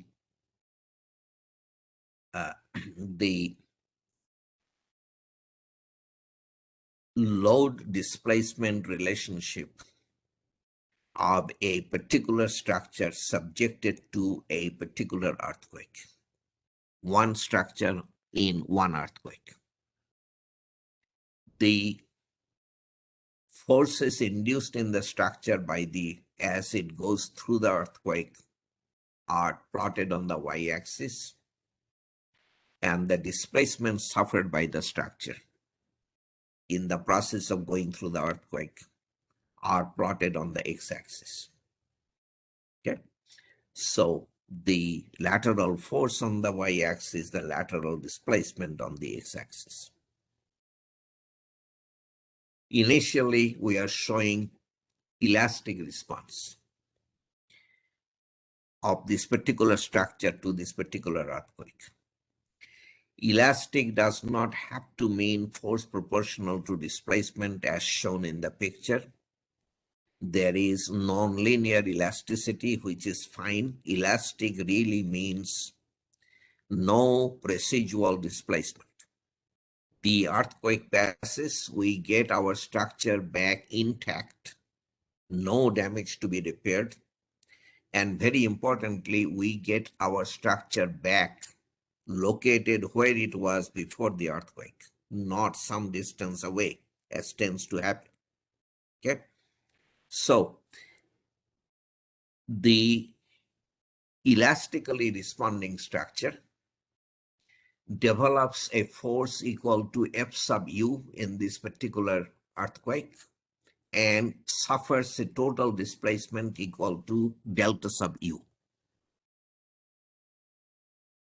Now, if I were to turn around and tell you that we are required to design this particular structure to respond elastically to this particular earthquake, the immediate conclusion would be that we must build a strength into our structure equal to F sub u, the maximum force that had been induced in the structure by the earthquake. We must have strength at least equal to F sub u for the structure to behave elastically in this earthquake. If we decide we cannot afford that high strength, that all we can afford is a much lower strength, F sub e, then what would happen if the same earthquake would come hit our structure is that as the earthquake-induced force equals and then exceeds the supplied strength level F sub e, the structure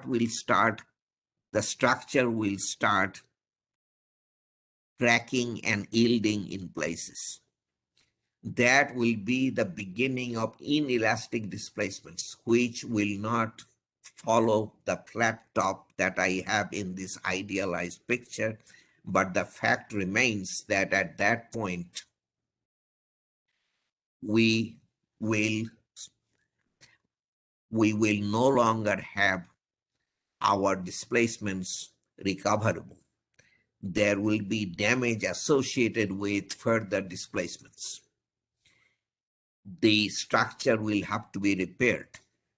Okay. So the difference between the stronger structure with the higher strength level and the weaker structure with the lower strength level is that the entire displacement suffered by the stronger structure is elastic. It is all recoverable. There is no damage associated with it. But much of the displacement suffered by the weaker structure is inelastic. It has damage associated with it. Okay. Now, many observations and also a lot of analytical work has shown us that the total displacement suffered by the structure,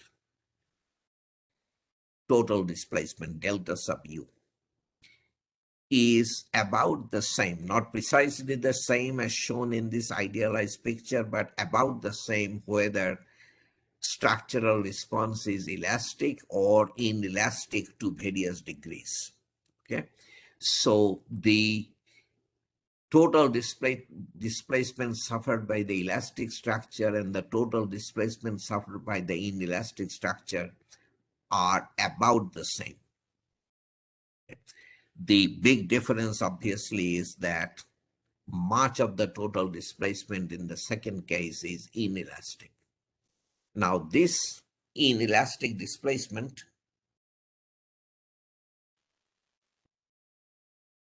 has to be limited to values where they do not cause collapse of the structure. That's the first thing. Okay, so we will allow inelastic displacements, but not to the extent that the inelastic displacements will cause collapse of our structure. That would be that would compromise life safety.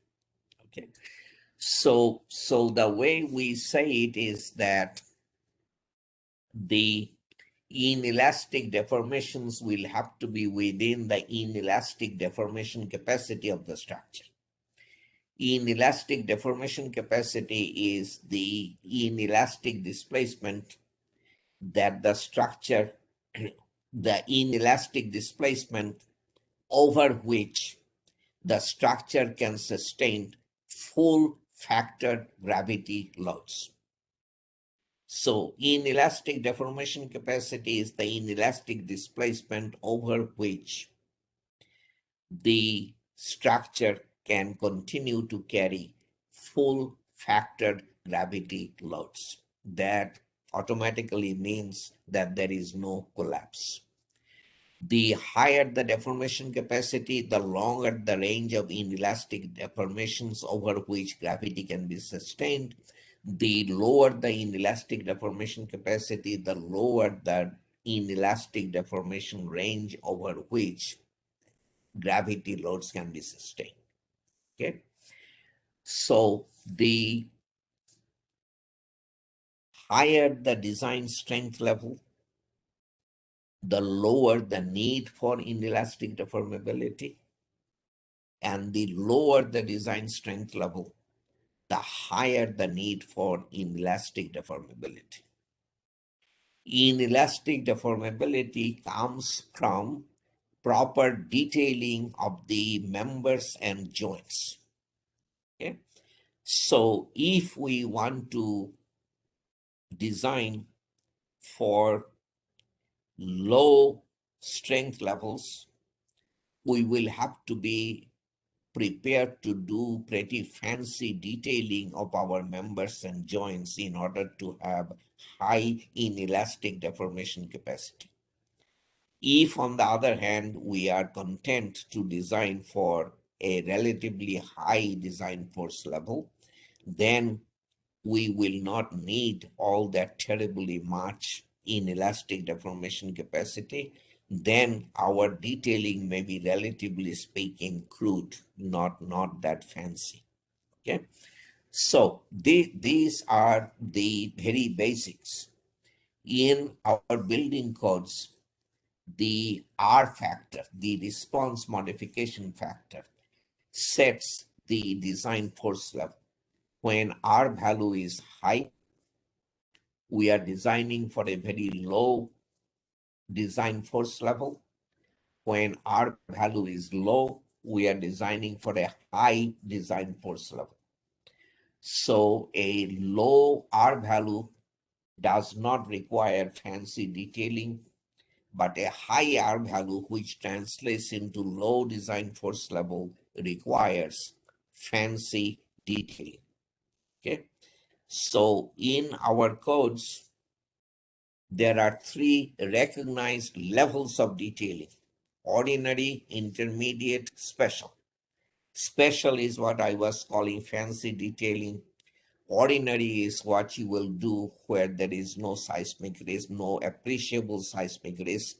Intermediate is something in between. Okay? So ordinary, intermediate, special. Theoretically, we should be allowed to design for, we should be allowed to design any structure anywhere for a low design force level if we are prepared to do the fancy detailing that goes under the title of special detailing. In other words, at least theoretically, seismic design is an exercise in trade-off between strength and inelastic deformation capacity. The higher the strength, the lower the need for inelastic deformation capacity. The lower the strength, the higher the need for inelastic deformation capacity. In reality, our codes do not allow us an unrestricted trade-off between strength and inelastic deformability. Okay? We will discuss seismic design categories in the coming days. For now, seismic design category A is essentially non-seismic. There is hardly any seismic risk. B is low seismic risk, let us say. C is moderate, and D, E, and F are high. So a structure assigned to seismic design category A does not require any seismic design, period. A structure assigned to design category B requires only ordinary detailing. However, here we will allow the higher levels of detailing if the engineers wants to do them, and he can benefit from the higher R values and lower strength levels. So if you have a design category B structure, you can still choose to use special moment frames benefit from an R value as high as 8, which will give you very low design force levels. But that, I can tell you, is never cost effective. The fancy detailing costs a lot of money. You are much better off providing higher strength and a lower level of detailing. If your design category is C, you have to, as a minimum, do intermediate detailing. Ordinary detailing is not an option that is allowed you anymore. The code doesn't allow that. Okay, you cannot do ordinary detailing for a design category C structure and take the penalty of a lower R value. That is not allowed. The minimum you have to do is now intermediate detailing. You are allowed to do special detailing and take advantage of a higher R value. That is allowed. If your structure is assigned to design category D, E, or F, Bangladesh, you don't have E or F. If you have design category D, you shall, as a minimum, do special detailing. You have no choice in the matter. You are not allowed to do ordinary detailing or intermediate detailing. Okay, so those are very basic things that you absolutely must understand and remember. Okay, pretty much the final thing today. I don't believe I put anything after this. I don't know. I may be surprised. We will see. Okay, the earthquake force resisting structural system.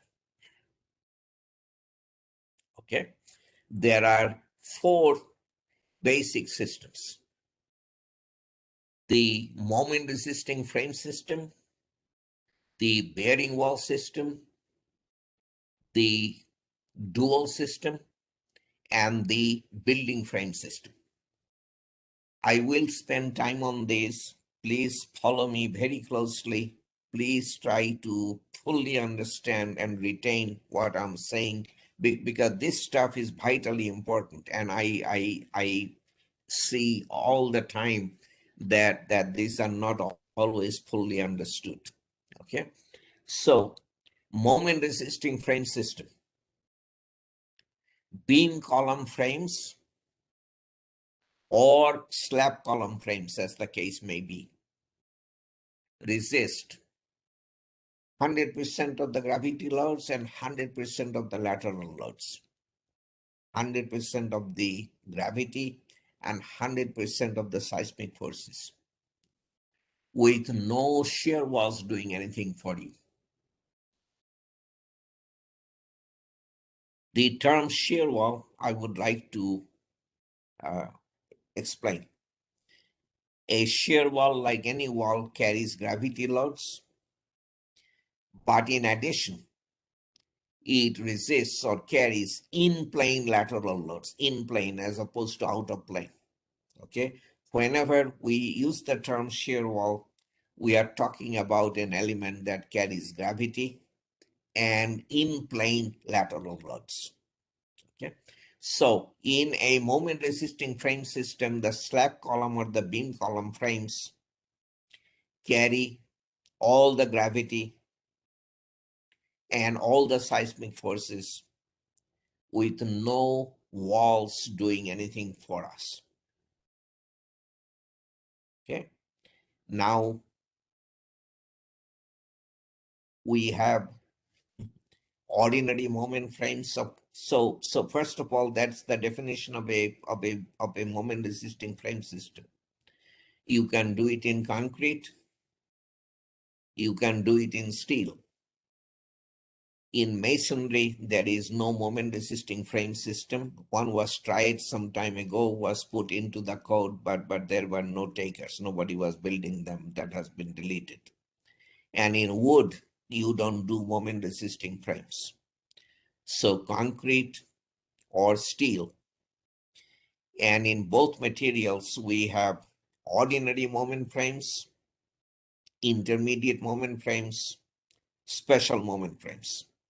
So my point is that you have to take the structural system and then the material of construction and then the level of detailing, and then you have one of the entries in the table that you have in BNBC that lists the structural systems. It is table 12.2-1 in ASCE 7. Okay. So you will see ordinary moment frame of concrete. That would be the system. So moment resisting frame system. Bearing wall system is where shear walls carry all the gravity, and the same shear walls that carry all the gravity also resist 100% of the seismic forces. I want you to understand this. Okay, the same walls are doing both, carrying gravity and resisting earthquake forces. This is why this system has the lowest, some of the lowest R values, because there is no redundancy. Something happens to these walls in an earthquake, there is no gravity carrying system anymore. Okay, so that is a bearing wall system. Then there are combination frame shear wall systems, which can be designed in two ways, as building frame system or dual system. In a building frame system, the shear walls are designed to resist 100% of the design seismic forces, and the frames carry all the gravity. So there is total separation between the gravity system and the seismic force resisting system. Seismic forces are resisted by the shear walls, the gravity resisted by the frames, and the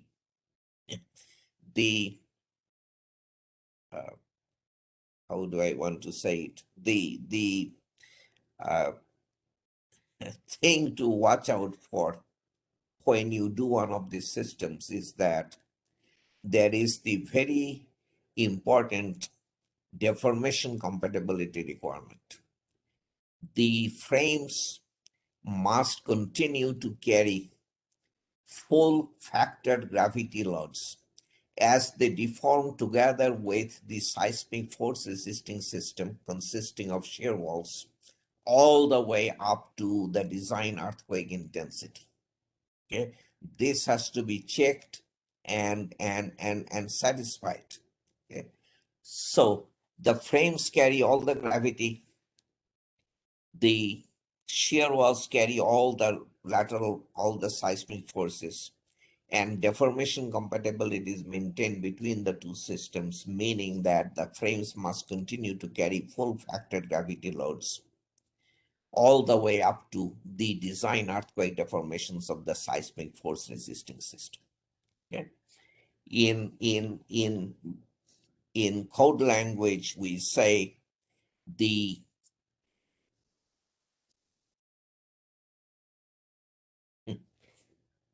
two things I think are kind of important. The frames must carry substantially all the gravity is what we say in our codes. Doesn't have to be 100.00% of the gravity. Okay, the weights of the shear walls do not have to be carried by the frames. So the frames must carry substantially all the gravity, and they must be substantially complete or essentially complete. Essentially complete frames must carry substantially all the gravity. Again, essentially complete frames may mean that the frame is not 100% complete, but so there is a little bit of leeway that the code gives you, but basically 100% of the lateral forces go to the shear walls and the frames carry all the gravity. Dual system is where Both the shear walls and the frames participate in resisting gravity as well as lateral loads. Frames carry their share of gravity and lateral loads. Shear walls carry their share of gravity and lateral loads. You need to do an interactive analysis of the frame shear wall system. That analysis will show you that near the bottom of the structure, almost the entire story shear goes to the shear walls, almost nothing to the frames. But as you move up the building, the frames pick up more and more with the shear walls unloading on the frames. You have to design the frames and the shear walls on that basis. You cannot decide as an engineer that for your dual system building, you will design the shear walls for 60% of the lateral loads and the frames for 40%. That is not your decision. The structure gets to decide. You have to do an interactive analysis that will show that the distribution in the first story is 95% going to the shear wall, 5% going to the frame. But in the 30th story, it is the other way around, 95% going to the frames and 5% to the shear walls. You have to design on that basis. Okay. And that then leads to the second condition. If you design just on the basis of interactive analysis, then you will end up with very flimsy columns at the bottom of your structure because at the lower levels, the frames don't carry any lateral loads. So the second requirement of a dual system is that the frames, independently of the shear walls, must be designed to resist at least 1/4 of the design lateral forces. Okay, the frames independently of the shear walls must be designed to resist 1/4 of the design lateral forces. So this is the so-called backup frame concept that has been with us since San Fernando. If something should happen to the shear walls, the frame should still be standing up carrying gravity loads for us. Okay, so the dual system, the frames and the shear walls must be designed to carry their share of gravity loads and lateral loads. And in addition, the frames must be designed to resist at least 1/4 of the design lateral forces. Those force systems are defined systems. Then we build a whole lot else that is not defined in the code. Those fall under the umbrella of undefined structural systems, which basically have to be designed by comparison with one of the defined systems. That's pretty much what we say in the codes and standards. Okay, so as far as concrete systems in AC7 and BNBC, this is what we have. Moment frames. We have ordinary moment frames that can be cast in place or precast. We have intermediate moment frames which are cast in place only. There is no intermediate precast moment frames in AC7 or BNBC 2020. You don't have a lot of precast anyway. And then special moment frames which can also be cast in place or precast. Shear walls, we have ordinary shear walls which can be cast in place or precast. Ordinary shear walls can be used in design category C. There is no intermediate shear wall that is cast in place. There is an intermediate precast shear wall that you would use in design category C. No cast in place intermediate shear wall, but we have precast intermediate shear wall. No precast intermediate moment frame, but we have cast in place intermediate moment frame. And then special shear walls can be cast in place or precast. So this is pretty much the inventory of concrete systems that we have in our codes and standards. Okay, then I knowing that I didn't pack today with a whole lot of slides, I would like to play this clip, which I think this is I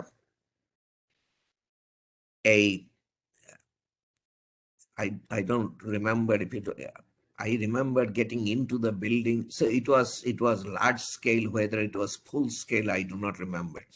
This is on the not on the campus. University of California, San Diego has an outdoor shake table facility. And this test was done there on the outdoor shake table of the University of California, San Diego, a multi-story building that was large scale, and it was a real building. It had everything that a building has: a staircase, functioning elevators, water tanks, and things like that on the roof.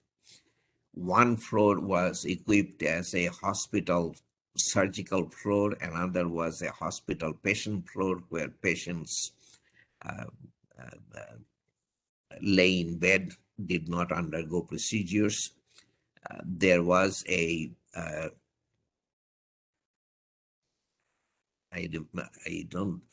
one was an office floor, one was, I believe, a school floor, like classroom. And the fifth level, I don't remember now. Anyway, the idea was to study the performance of the non-structural systems in the building. This was a very ambitious test, very well done, and it's a multi-volume report posted on UC San Diego website. Tara Hutchinson was the one that Tara was the principal investigator. All the reports have her name. So if you search under Tara Hutchinson, UC San Diego, you will find these reports. Anyway, the clip is from that test, and I think it tells you quite a bit about earthquake ground motion and what happens to buildings in it. It's time for the ultimate test. Maximum considered earthquake ground motion. This is an earthquake with a 2,500-year recurrence interval. Codes and designs for this motion have the performance expectation that the building will not collapse, but will lose functions and be severely damaged beyond repair. 9, 8, 7, 6, 5, 4, 3.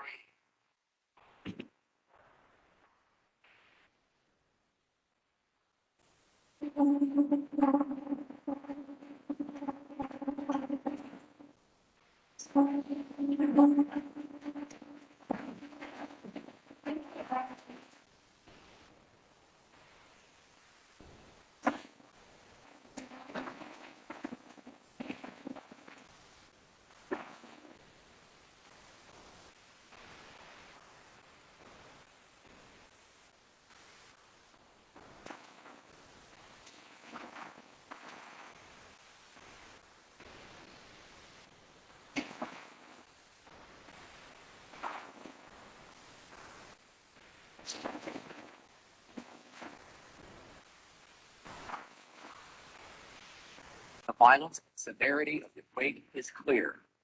This would be a frightening experience not soon forgotten. Forces and displacements on the structure are extreme. At points during the shaking, floors 2 and 3 are displaced by nearly a foot in both directions. The heavy upper cladding is shaken violently, but remains attached. The lower cladding tears like paper. Interior furnishings are thrown about by the violent acceleration. Those that are unrestrained are tossed about like so many toys, while anchored items ride out the seismic storm, jerked to and fro along the walls and floors to which they are attached. close inspection reveals that the building suffers irreparable damage. I think this building in a real world situation would be condemned. The columns, base of the columns, the concrete is falling off, especially the two columns on the east. There is a beam at the top of the first story where there is a full plastic hinge formation with a lot of concrete that detached. You see these blocks of concrete here. We can see the rebars. They are naked now. At different floors, you can see the formation of the punching failure mechanism of the slab around the column, not far from really collapsing. From the third floor to the fourth floor, the stairs are detached. They are hanging. There are a lot of gypsum board, huge gypsum board that detached, that fell off. At every floor, frame of the elevator door has been seriously damaged. The doors are locked, in an oblique fashion. But the building has done its duty. It bent and cracked, but did not collapse. It satisfied the design objective. The structural system should still stand, even though maybe close to collapse, but still stand. Okay. With that, I'm open to questions. Thank you, Dr. Ghosh. Thank you for this wonderful presentation. Personally, I have attended this presentation on twice or thrice, but every time I appreciate it a lot, and hopefully everyone who is present today is appreciating this webinar that you have done. It goes over the basics, and you cover a lot of things in a very simplistic manner. So thank you for doing that. So I will start with the questions.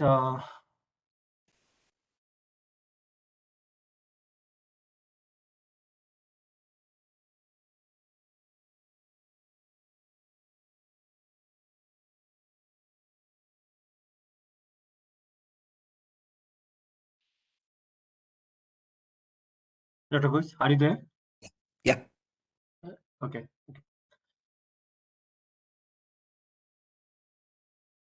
You haven't said anything yet, right? No, I did. I was saying that this presentation was really good. Oh, no, that I heard, but no Yeah, questions yeah. so far. No Yeah. questions yet. No. Yeah. No, I'm just going over one Yeah, by one. yeah, sure.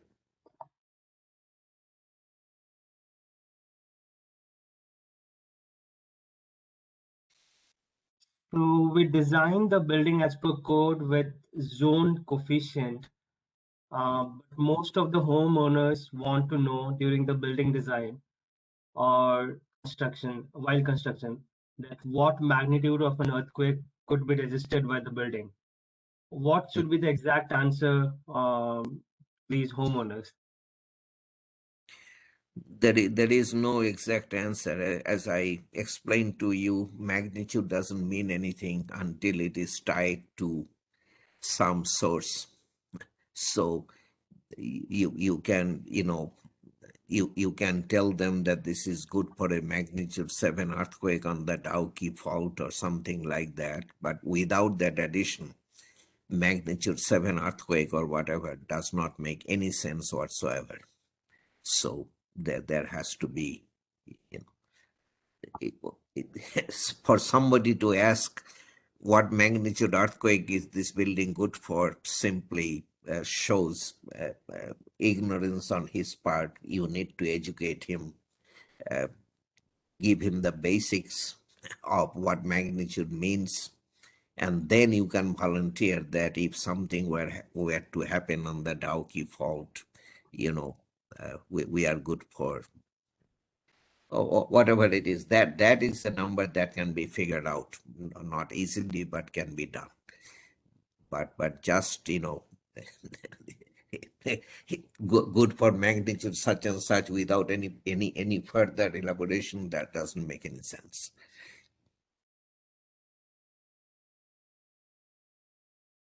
And the zone doesn't tell you that. Like there is no correlation between zone and what magnitude earthquake and what fault. There is very indirect.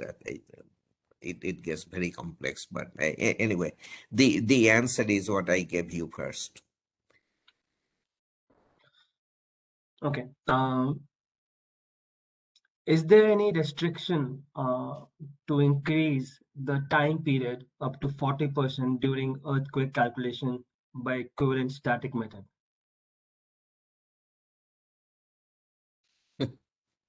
I haven't. You would increase period 40% because you are using static method.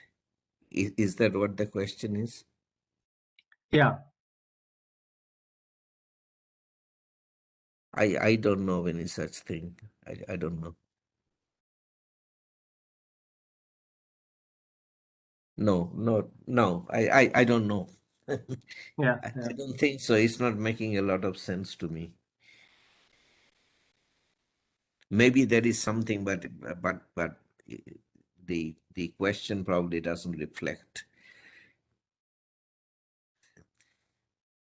the actual inquiry may not have been expressed properly. I don't know. Okay. So the next question is calculate seismic load, dead load. To calculate seismic dead load, 100% of dead load and 100% of permanent heavy equipment load is considered. However, for live load, seismic dead load is 25% to 50% of live load. Can you explain this? I don't even understand the term seismic dead load, seismic live load. I don't know what you are thinking. Dead load is dead load, live load is live load, seismic forces are seismic forces. There is no such thing as seismic dead load. And what you apply, you design your structure for the specified dead loads, which include superimposed loads. You design your structure for reduced live loads. You design your structure for code prescribed earthquake forces. And this is where the load combinations come in. So you combine the effects of dead loads, live loads, earthquake forces through the design load combinations. So I am not understanding seismic dead load, seismic live load, and whether it should be one half or what. I don't know. I'm guessing he's asking, like mentioned seismic dead load, but I'm guessing he's asking about that lumped mass that is used. So in that you used 100% of dead load and 50% or 25% of live load. I think so. He's asking that. I don't know exactly. The only time we have to include a part of the live load in seismic mass is if it is a storage facility. The idea is so if your question, as Bodhi suspects, is about what we call seismic weight, that is a term in AC7 and BNBC, seismic weight or seismic mass. So that is the dead load of the structure, except in storage occupancies, we include 1/4 of the designed live loads. There may be a little more detail to it in BNBC, I don't remember without checking. The idea of the seismic weight is that is the weight of the structure when the design earthquake hits. So if it is a storage facility, a warehouse, it is extremely unlikely that it will be entirely empty at the time of the earthquake. So we include 1/4 of the designed live loads. So that is the kind of logic. So if that's what you are asking, yes, seismic weight typically includes 1/4 of the designed live loads for storage facilities. BNBC, I think, is a little more complicated. I have to go back there. I haven't looked at it for a while. but it is defined. Seismic weight is a term that is defined. Go look at the definition and you will have your answer. I think he's asking that only. Mm. Okay. In Mercalli scale, Mm. why in magnitude 10 a masonry building stands and not a framed building? There is no why. This is how that is just a description of intensity 10 on the Mercalli scale. There is there is no explaining why. That's how magnitude 10 is not magnitude. Intensity 10 is defined on that scale.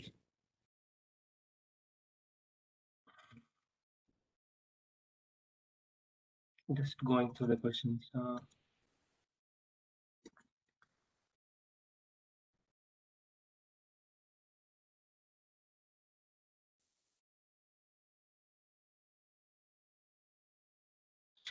Should we use the vertical component of earthquake loading during the punching calculation of footing or mat?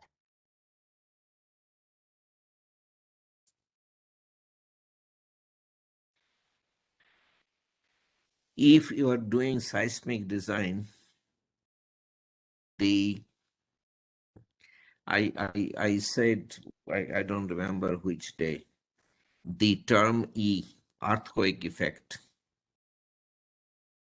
is made up of two parts. The horizontal earthquake effect and the vertical earthquake effect. Yeah.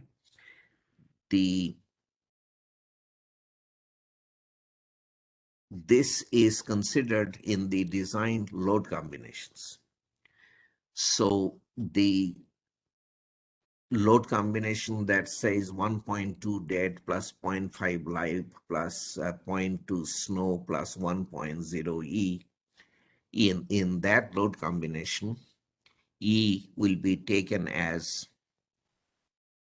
rho times E sub H, which is the horizontal component multiplied by the redundancy factor, plus 0.2 S sub ds times D, which would be the 20% of the short period spectral acceleration multiplied by the dead load.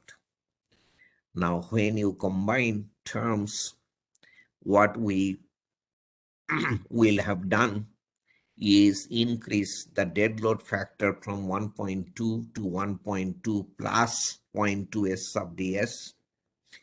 If S sub ds is equal to 1, the dead load factor will now be 1.4 in recognition of vertically downward earthquake ground motion. In the counteractive load combination, 0.9 dead plus 1.0 E, we will have made the load factor 0.9 minus 0.2 S sub ds, which will come to 0.7 when S sub ds is equal to 1. So we will be decreasing the dead load factor in the counteractive load combination in consideration of vertically upward earthquake effect. So this we do for all structural members in seismic design, okay? And seismic design starts with design category B. In foundation design, we will do exactly the same thing. There have been, without looking up again, I cannot tell you, there have been, at least in old times, some exemptions from this for foundations, but without looking again at BNBC, I don't want to tell you there are exemptions or there aren't any exemptions. So before I teach that in one of the seismic modules, I will look that up and I will tell you. But in general, that's what we do. How we account for vertical earthquake effect. We increase or decrease our dead load factor. Okay? And that is for all structural members, including foundations, unless there is a specific exemption for foundations, which I will look up. Okay, Dr. Ghose.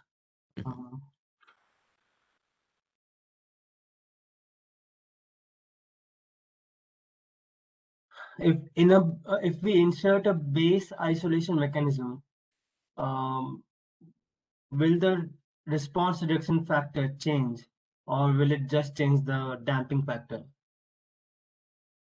Read that again. If we insert a base isolation mechanism between foundation and superstructure, Hmm. will the response reduction factor R change, or there will be change in damping factor? The response modification factor of the superstructure will not change. It will be what it is. What you will be doing is cutting off the ground motion that will be transferred to the structure will be very different. So I would hesitate to call it damping either. It's probably closer to that, but the best way to look at it is that you are cutting off the ground motion. In the absence of the slip that takes place, the motion imparted to the structure would have been much higher than it would be if you have the isolator. So the R factor of the superstructure doesn't change. And a pile foundation be used in case of soil liquefaction?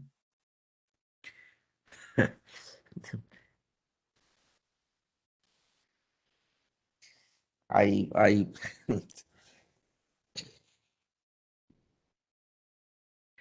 what do I want to say?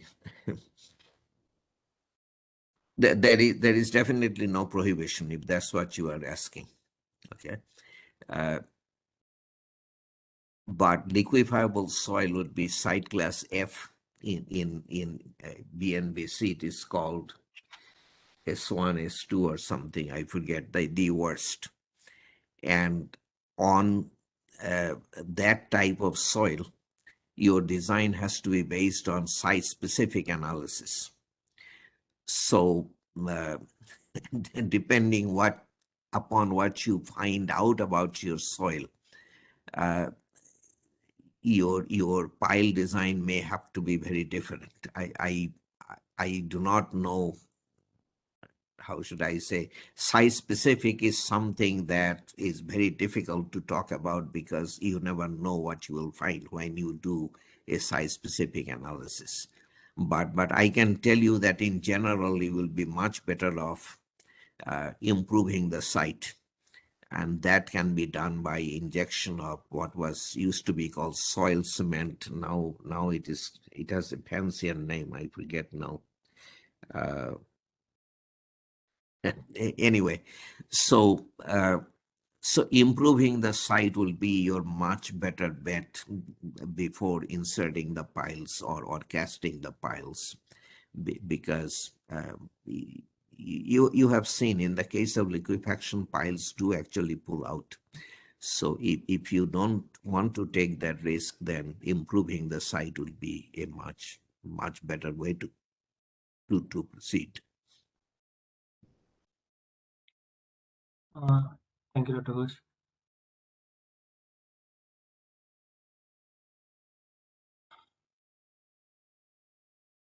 There are a lot of questions now, so I'll just read out the relevant questions.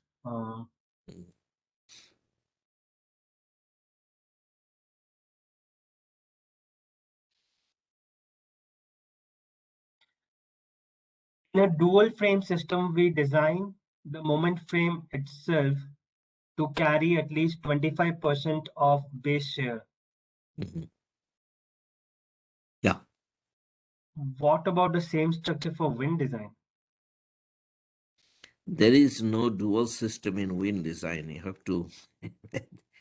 this is all seismic, and if you want to do a dual system in wind design, you will just do the interactive analysis, no 25%. It doesn't make any sense. The whole basis of the 25% frame If something should happens to the shear walls, the frames will still be standing up. And the basis of that is that the frames have much more inelastic deformation capacity than shear walls do. Okay? In wind design, we are not counting on inelastic deformations anyhow. So wind design is considerably simple that way. Yeah, we don't even call them dual systems. We simply call them shear wall frame interactive systems, and we design them on the basis of interactive analysis. There is no 25% backup frame. That is the short answer to your question. This dual system concept is simply, it doesn't apply unless there is inelasticity in the picture. Okay, Dr. Ghosh.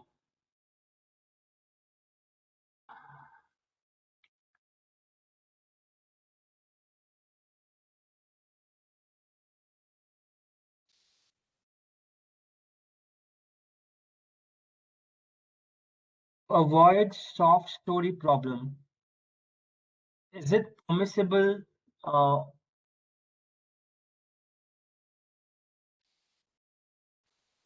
this is I have to rephrase the question.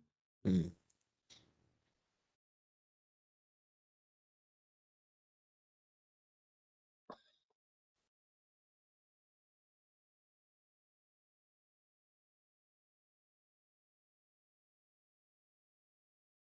I'm not understanding this question. I will go to the next question.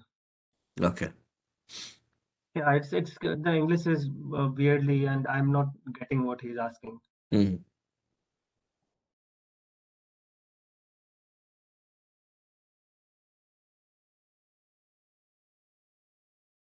There are a lot of questions, like it seems the basics.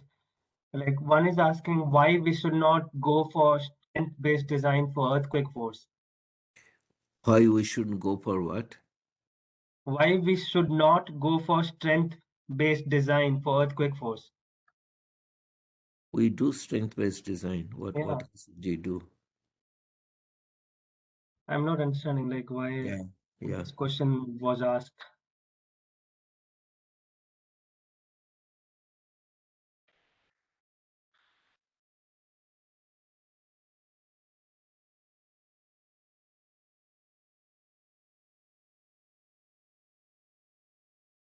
In BNBC, normalized or simplified response spectrum has been developed considering soil category and building type.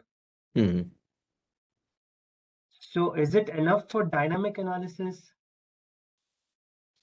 Because we do not know the detail of the next earthquake.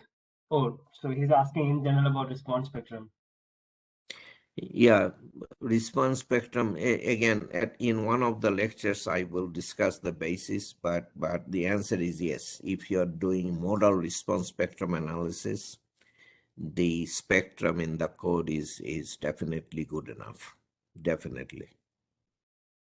And this will be covered in the future lectures in detail. So Yeah. don't worry about response spectrum right now. Yeah. Um,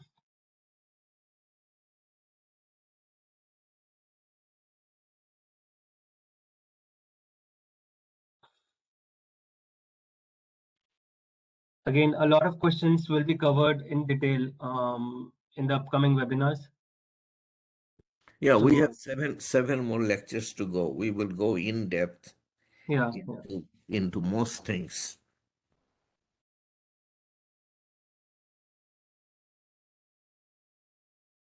Is it possible to know how much level of earthquake in Richter scale of a building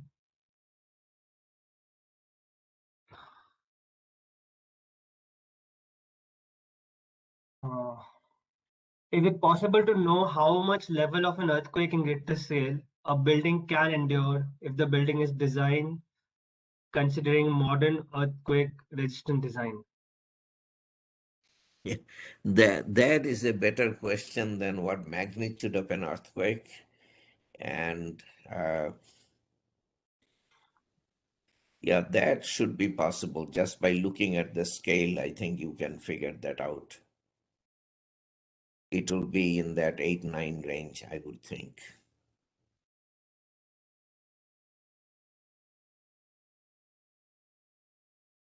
Can you Damage. please cite?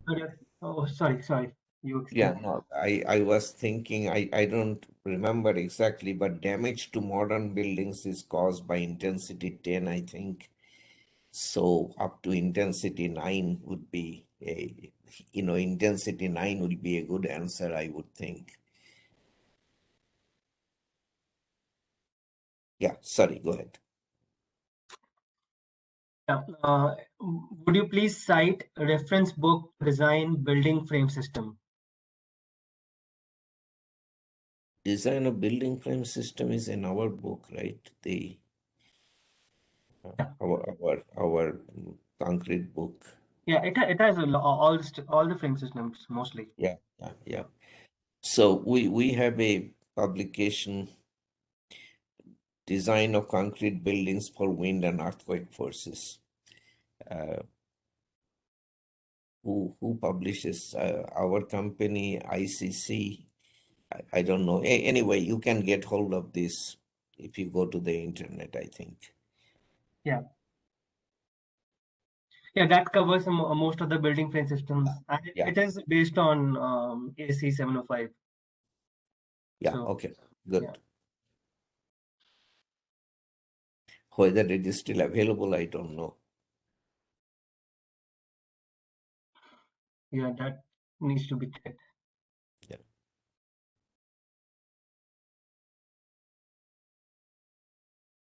Is it possible to design a building as a flat plate system with a moment resisting frame, assuming lateral load will be carried by column only? There is no shear wall. I lost something at the beginning. Is it possible to? Design a building as a flat plate system with a moment resisting frame, assuming lateral load will be carried by columns only. There is no shear wall.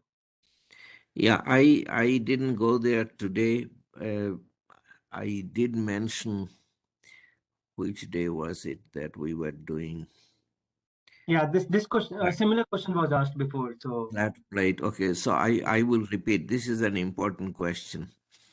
If your seismic design category is D, then a flat plate column frame that does not have column line beams cannot be part of the seismic force resisting system, period. Okay. So the only way you can construct flat plate column frame for a design category D building is by combining the flat plate column frame with 100% seismic force resisting shear walls. However, if your design category is C or lower, then flat plate column frame can be part of the seismic force resisting system. Now you may, if you want, do without beams, without column line beams. Okay. okay. What will be the attenuation of ground motion if there are multiple structures nearby? Will the ground motion reduce or it will remain same? To the best of my knowledge, attenuation of ground motion does not depend on the structures that are around. It has to do with the properties of the, what's the right, I don't know, the terrain, that the seismic motion is traveling along the surface of the earth. So the material close to the surface of the earth is going to dictate how quickly it dies down. Whether it is rock-like material or softer material, that kind of thing will make a difference. What structures stand nearby, I do not believe has a significant impact. I don't believe so.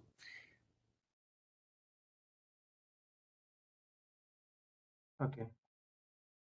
Yeah, I have never seen an attenuation relationship that stipulates that this is for urban areas and this and that. No, they don't consider the structures around.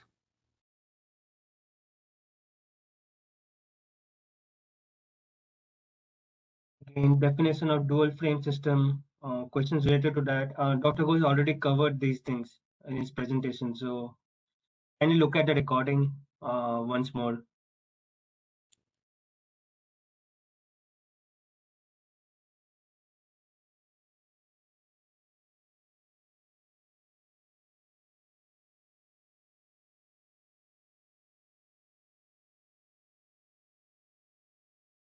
Two buildings of same height. One is bulky and wide structure and other is thin and slender. Then how the fundamental period of both the buildings is same? Say that one more time. Two buildings are of same height. One is bulky and wide structure and other is thin and slender. Then how the fundamental period of both the buildings are same? The fundamental periods are not the same.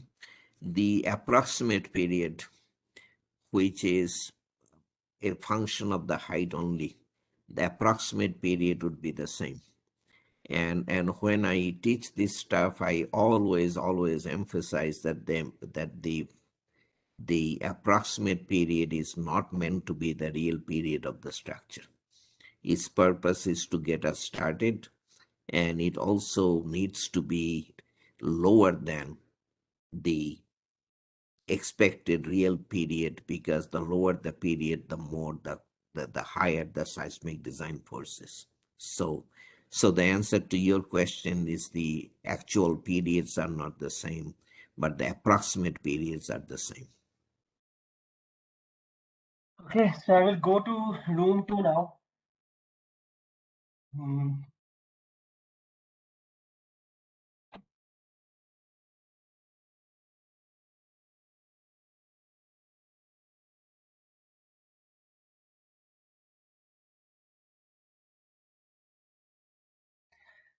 And there are two proposed buildings.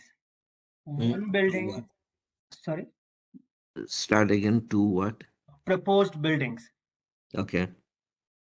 One of them is constructed in zone 2 and Mm. another is constructed in zone 3.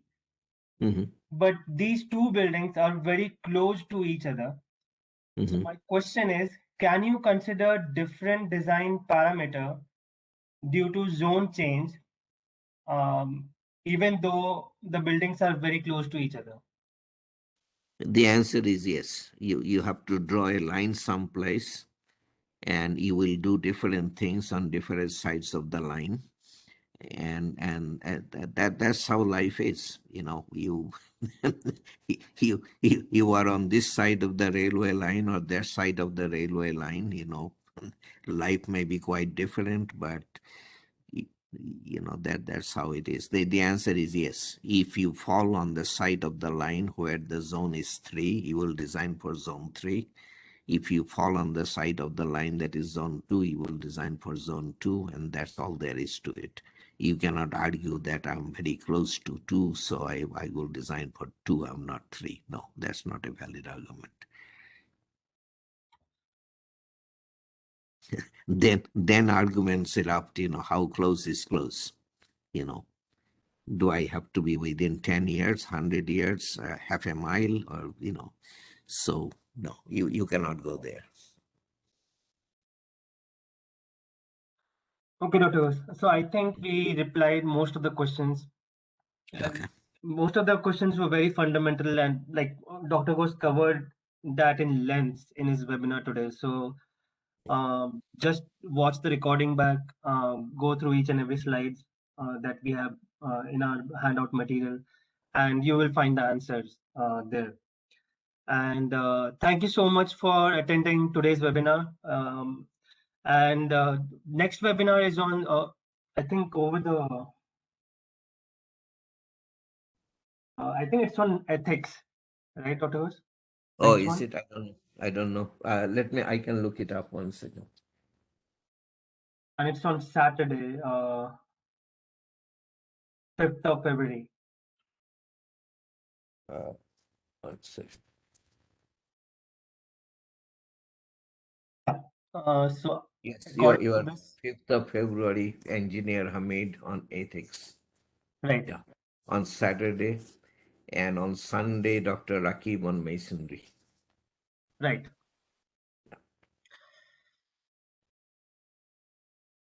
So we will meet you on Saturday then for ethics webinar, and hopefully we'll see the same level of participation as today. And thank you so much. And I will open up the quiz in a couple of minutes. And thank you, Dr. Ghosh. Thank you. Thanks. Thanks a lot.